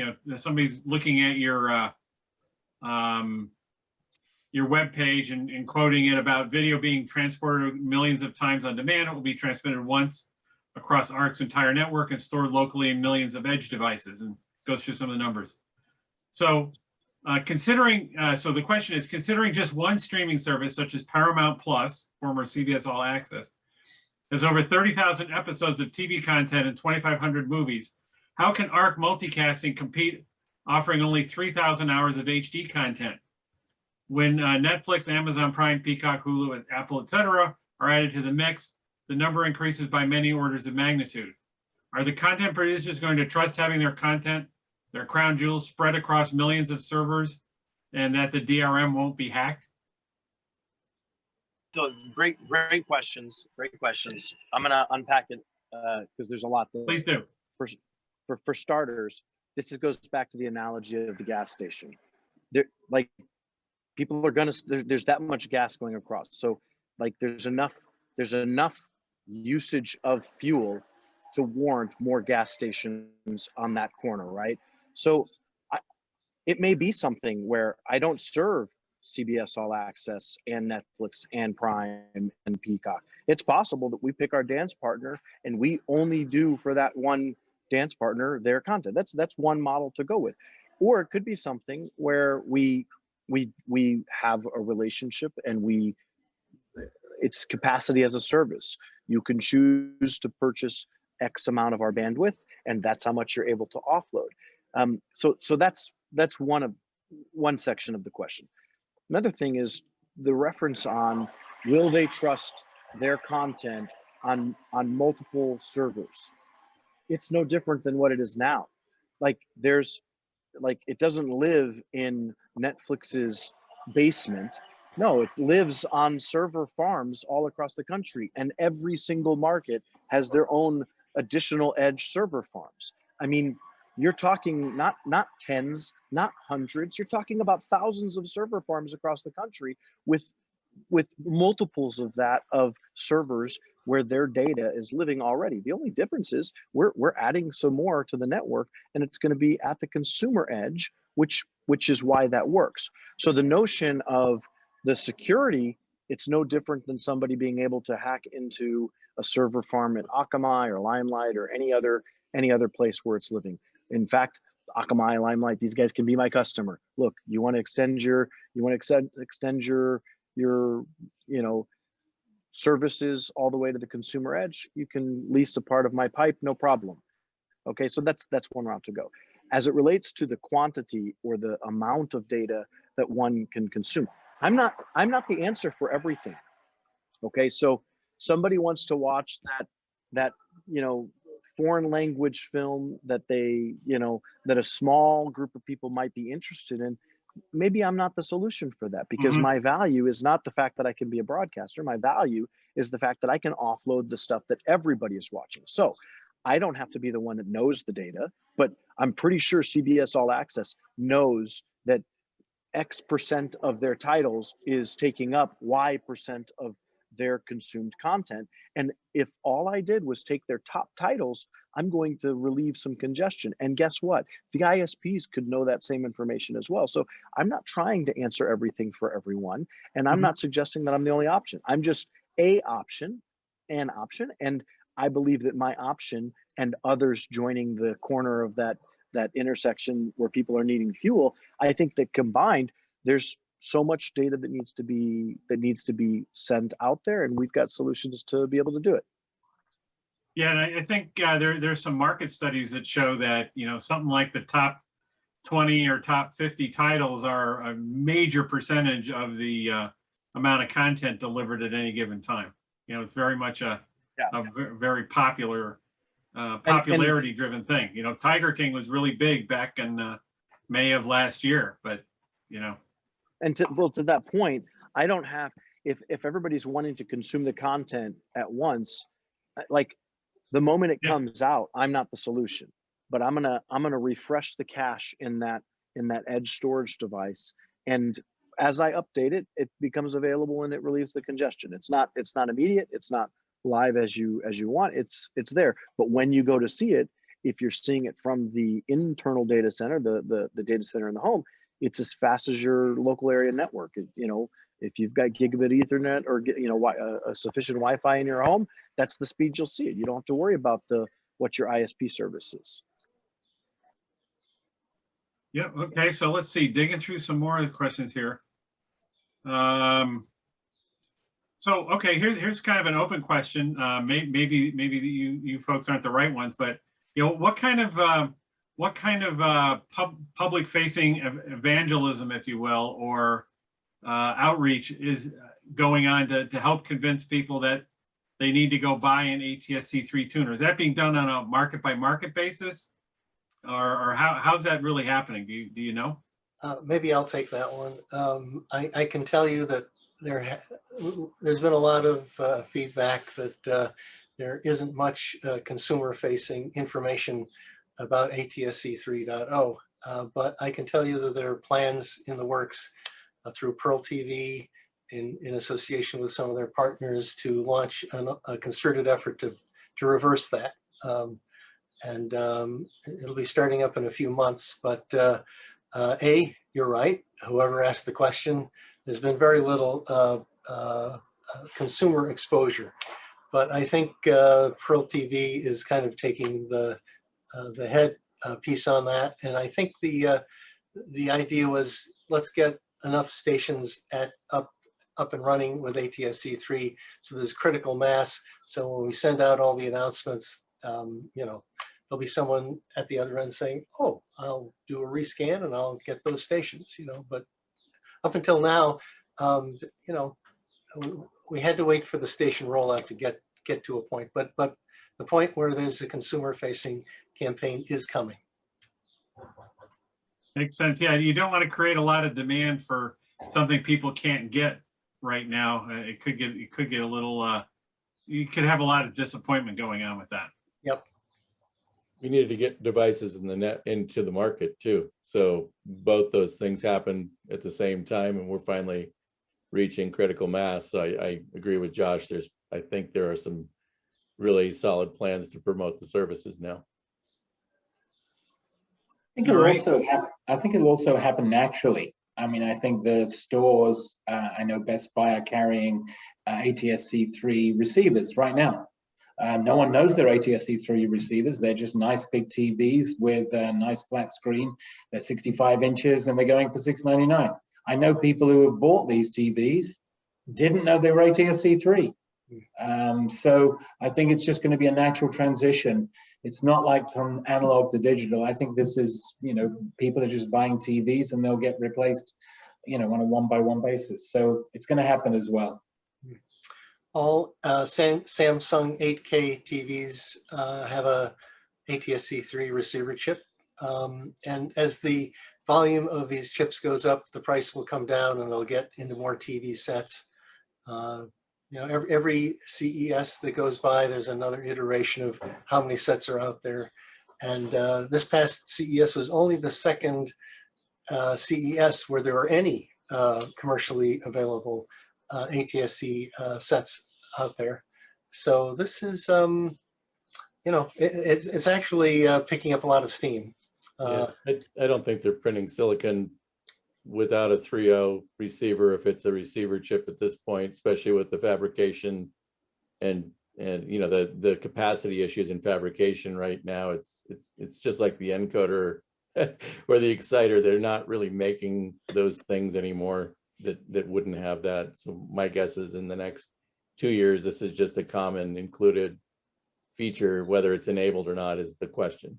Yeah. You can actually buy, there's actually 2 available TV sets in Costco right now. You can buy a Sony and an LG that have ATSC 3 chipsets. Huh. I actually bought one at Best Buy like 2 weeks ago. Yeah, now all you need is a broadcaster to feed you. What I'm waiting for. All right. Let's see. So kind of a follow-up from one of the earlier questions. Why would a cellular carrier permit an ATSC receiving chips in their phones that bypass their business model of selling data plans to consumers? Wasn't that an issue with ATSC mobile handheld that we remember from about 10 years ago? Yep. That's a really... I totally agree. I don't think they will. I personally do not think they will allow that. However, you don't need it. In most situations, if you can receive Wi-Fi, you can have a device like the HD Home Run that picks up the signal. I can pick up all my TV channels right now on my phone. The phone does not have any receiver chip inside. It's a standard Samsung phone, but it will work. It will pick up every local TV station. There's 140 stations I can pick up between Baltimore and Washington, D.C., and they're all available on my phone. So that we won't need the permission of the providers to have a TV on our phones. And by the way, all of our affiliations are available or on one or another virtual MVPD. So they'll consume our content through, you know, could be an Amazon, could be anybody, but they're going to consume it. Again, the consumer does not care how they get to it. We don't care how the consumer gets to it, but 3.0 is just another great low-cost way for us to deliver to those that do have the receiver chip. Right. I mean, it's going to be the lowest cost way of getting into a cell phone is actually through terrestrial TV. And remember, Wi-Fi wasn't enabled on cell phones either until the consumers who purchased them said, we want that. So it really can be driven backwards by a broadcaster or others through advertising to say, hey, ask your cell phone provider for this. It's available. Why aren't you doing it? And, you know, they'll respond to their consumer. And it's a good partnership for the cell providers right now to work with broadcasters. They're actually thinking of us as more partners, which we are. We benefit more by working together. It's all in how it's positioned. Another angle to this whole story is what's going on in India right now. India has started using ATSC 3.0 as the physical layer for their 5G broadcast initiative. And the challenge India faces is that they have millions of people who do not have a TV set, but watch TV on their mobile phones. So there's a lot of pressure in India to make mobile phones distributed to that country to directly receive whatever India decides to go forward with as their physical layer standard. So, but if India decides to go that way, that's 1 billion people who are going to be buying cell phones, and it would be nice to be able for them to receive TV signals directly. And by the way, a good percentage of the India deal also has to do with radio. They're also looking, India has huge areas of their country that don't have robust infrastructure. And this is viewed as a really cheap way to get information out to a lot of people and take a lot of congestion, a lot of TV signals out of the equation and send it to a lot of people there. So if that goes through, the way cell phone manufacturers work is when they make these motherboards, they don't like to make one version for the United States and one version for Venezuela. They like to just make one version for everything. And it's not about putting a chip in a phone. The chip gets reduced down to a point of presence, a software point of presence. It's just dropped in on the motherboards and out they go. So I agree with whoever asked the question. There's very little motivation for mobile phone manufacturers to put these ATSC receiver chips into phones. But if a country like India decides that that has to happen, you'll be seeing that in your phone in the United States soon. Mm-hmm. All right, let's handle two more questions here. Perry, there's a question here that actually kind of tickled my curiosity too. So it says, how is it possible that your HD home run allows you to watch 140 channels? There's only 2 ATSC 3 receivers, and you must select the channel to be received. How is so? Basically, you're using your phone is controlling the tuner. Is that how it's working? You gotta unmute. Yep. Yep. So this is live right now, and I'm watching WJZ NBC CBS right now, and I can just touch the screen and select any one of hundreds of channels. Of course, I can only watch one channel at a time. Now, the HD Home Run has four receivers in, actually. So there could be 4 people watching 4 different channels in my household. But if, for instance, one of those channels has 10 programs, then of course that gives anybody can watch one of those 10 programs. Right. So, Yeah, the home run goes at the gateway. It's at the network level. yeah, it's a network. Right. Yeah, Yep. that's Okay. it. So truly is, I can only watch one at a time, but I can pick up, when I reorganize my antenna a little bit differently, about 140 channels. And Do they have part of that's DVR built in there? broadband. There's broadband delivery, I'm sure. Yep, In that, yep. you're seeing broadband services. And, Sure. And guess what, Perry? If you had a room with 140 TVs in front of you, you could still only watch one of them at a time. You don't know my capabilities. So, but You probably only have one set of volume. Okay. absolutely. Here's a good question, I think, to take us home, maybe. Kind of looking at the future. You know, it says from Jim O'Brien, it says, how do you view 4K and future 8K live distribution being a strategic value for real-time bits, knowing these high bitrate services will choke the internet under unicast? Is it worth doing these ultra high resolution signals for ATSC 3 and unicasting?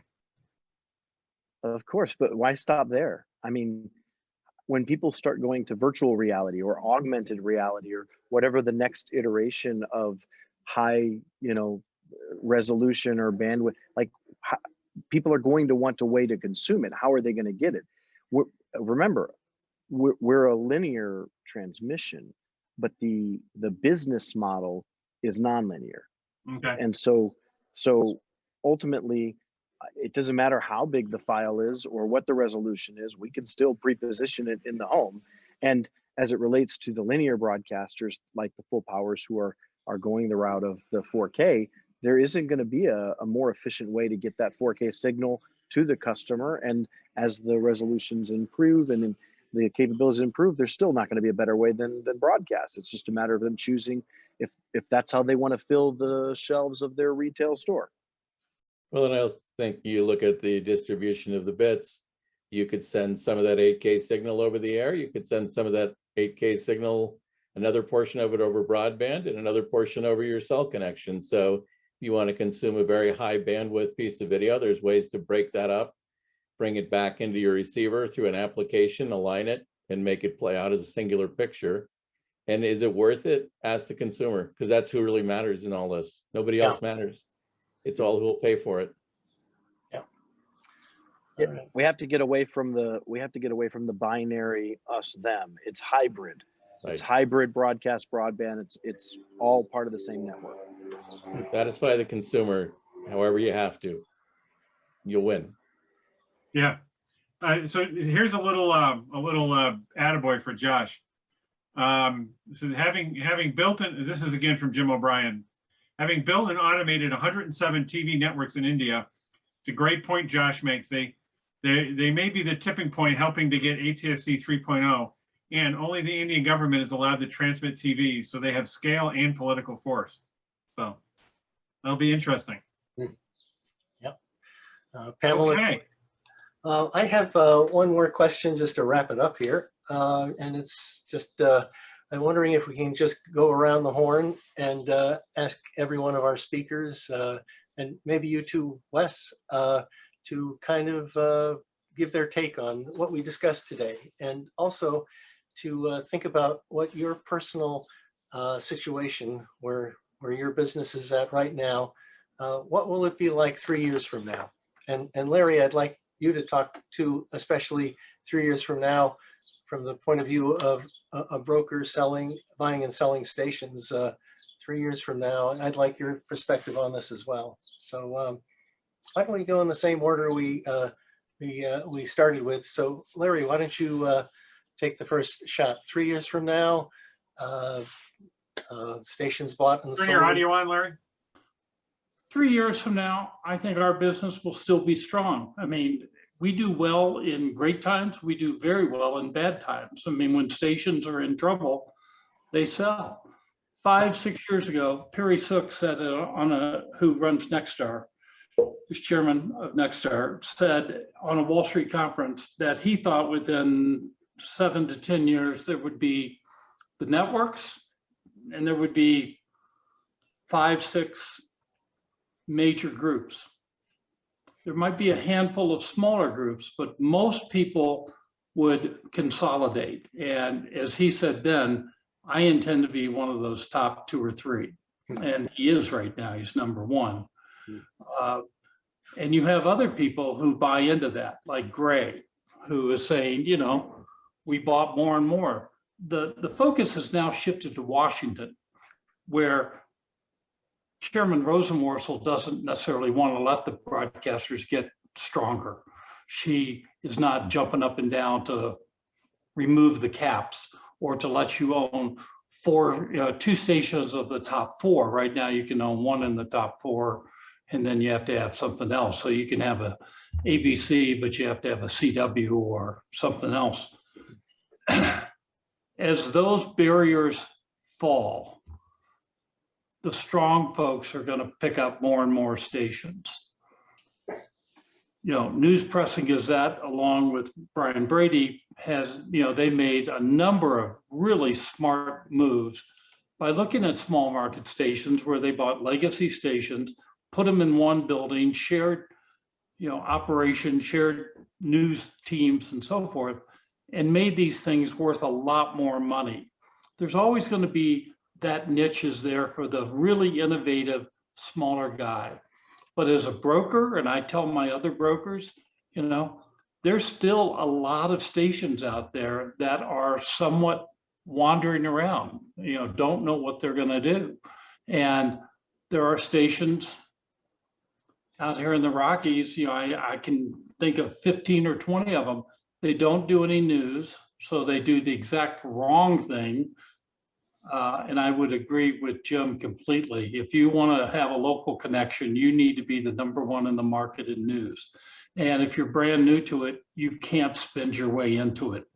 In Billings, Montana, several years ago, Dan Sullivan, who is a brilliant television guy, came in, spent $1.5 million on hardware, and then spent $1 million to create a new newscast, and barely showed in the ratings. And after 2 or 3 years of struggling, gave up. You can't beat the incumbents, but if you are the incumbents, you can build the walls higher and stronger. Now we see more and more of those incumbents saying, yeah, why don't I pick off this company or that company that has 3, 4, 5 stations? And you see old line broadcasters, Evening Post from South Carolina, who had a very nice, portfolio of stations across the country, just says, no, we want cash, and it's time to get out, and they're ready to go do other stuff. You saw the same thing with Shores.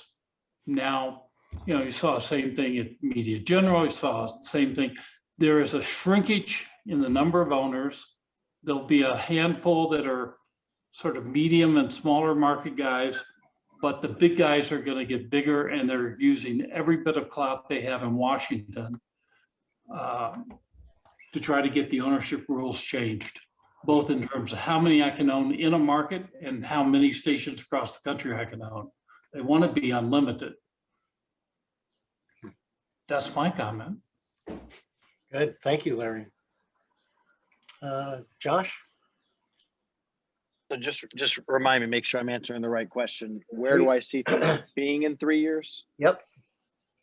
So for us, my intent and hope is that we'll have all of these markets built out actually within 3 years. That's the projection and the goal that we're going towards, is to build out 100% of our network into 3.0 within 3 years and have somewhat of a ubiquitous coverage for this data casting business model. And in theory, laying groundwork as an early mover in the space for others to adopt, and then perhaps this will help elevate the business models of other broadcasters in the 3.0 world.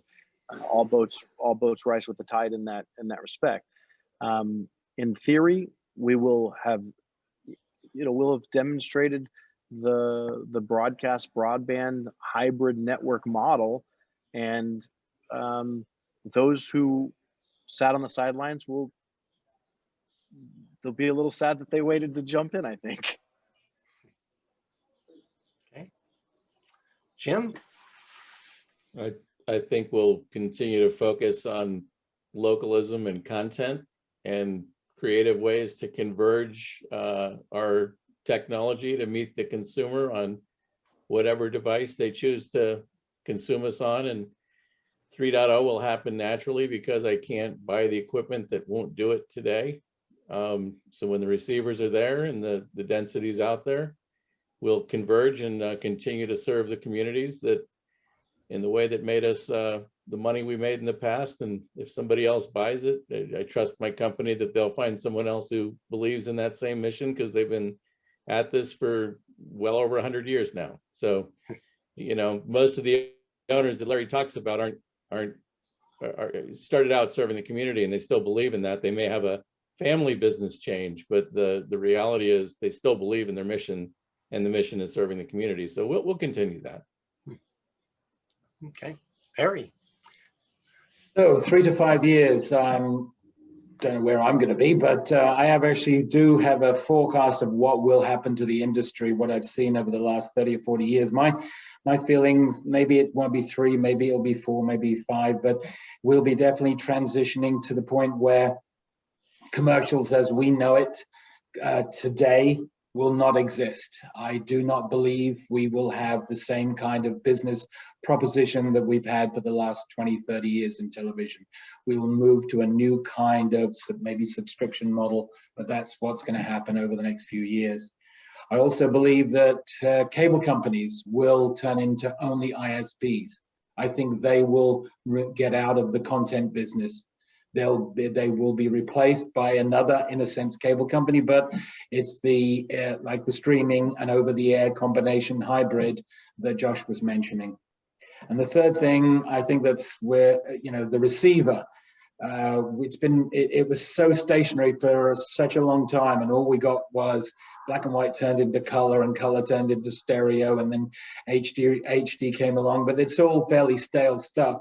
What we'll see is smarter TVs get really smart, and I believe that we'll have true interactivity, we'll have true virtual reality appearing, and that's where ATSC 3, 4K, and all the data that we can deliver, plus all of what Josh's network can deliver, that's when it will be required, because I think the TV will become the center of the house again. It'll remove the cell phone. So we'll make telephone calls, we'll watch video, we'll talk to friends, we'll watch over-the-air, local over-the-air network. We'll do everything via this strange object in the middle of the room.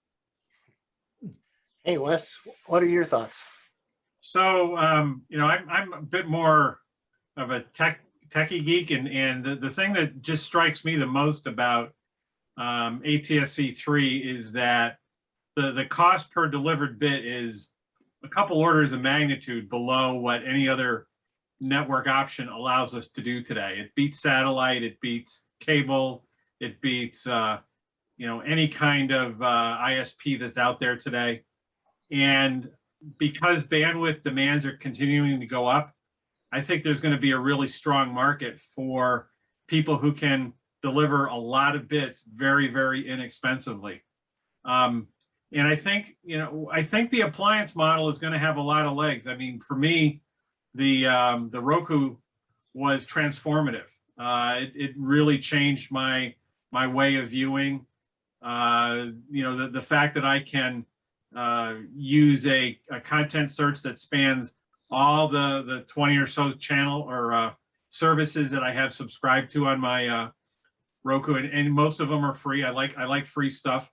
So I think that there's going to be a real renaissance. I think it's going to be, TV's kind of taken been kind of taking some lumps, but when the technology gets better and when it gets out to everybody, I think there's some real good potential there for being very disruptive in the marketplace. And disruptive in a good way for consumers.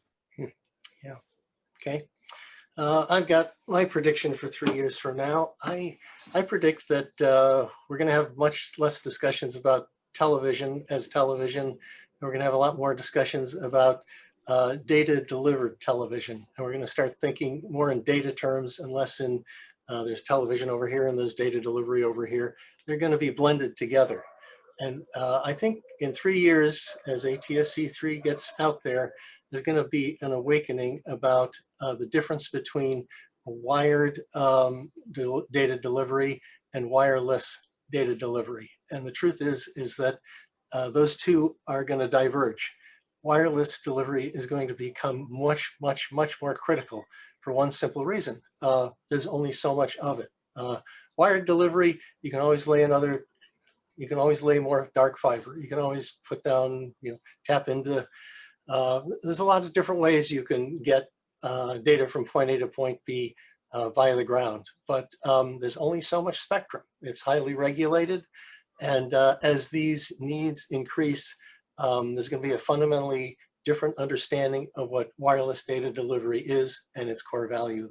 The thing is, wireless data delivery is going to be seen as the ultimate connector, because if you got a big building wirelessly, you can connect it every point of it. You don't have to wire the whole building. You don't have to wire the whole city. You don't have to wire the whole ship. You don't have to wire the whole factory floor. You put up wireless delivery, and that is going to be that the value on that is going to multiply dramatically as more use cases emerge. And that's my 2 cents. Anyway, I think we've really covered some great ground here. I'm really excited that you guys could all join for this.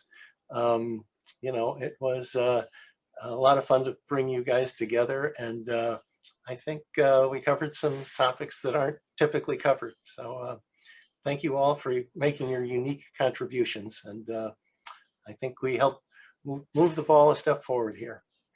And thank you, Josh, for being a great host and putting this together. Thank you. Absolutely. Okay. Thank you. Okay. Thank you, Josh. Thank you very much. Good night, everybody. Good night. Good night. Okay.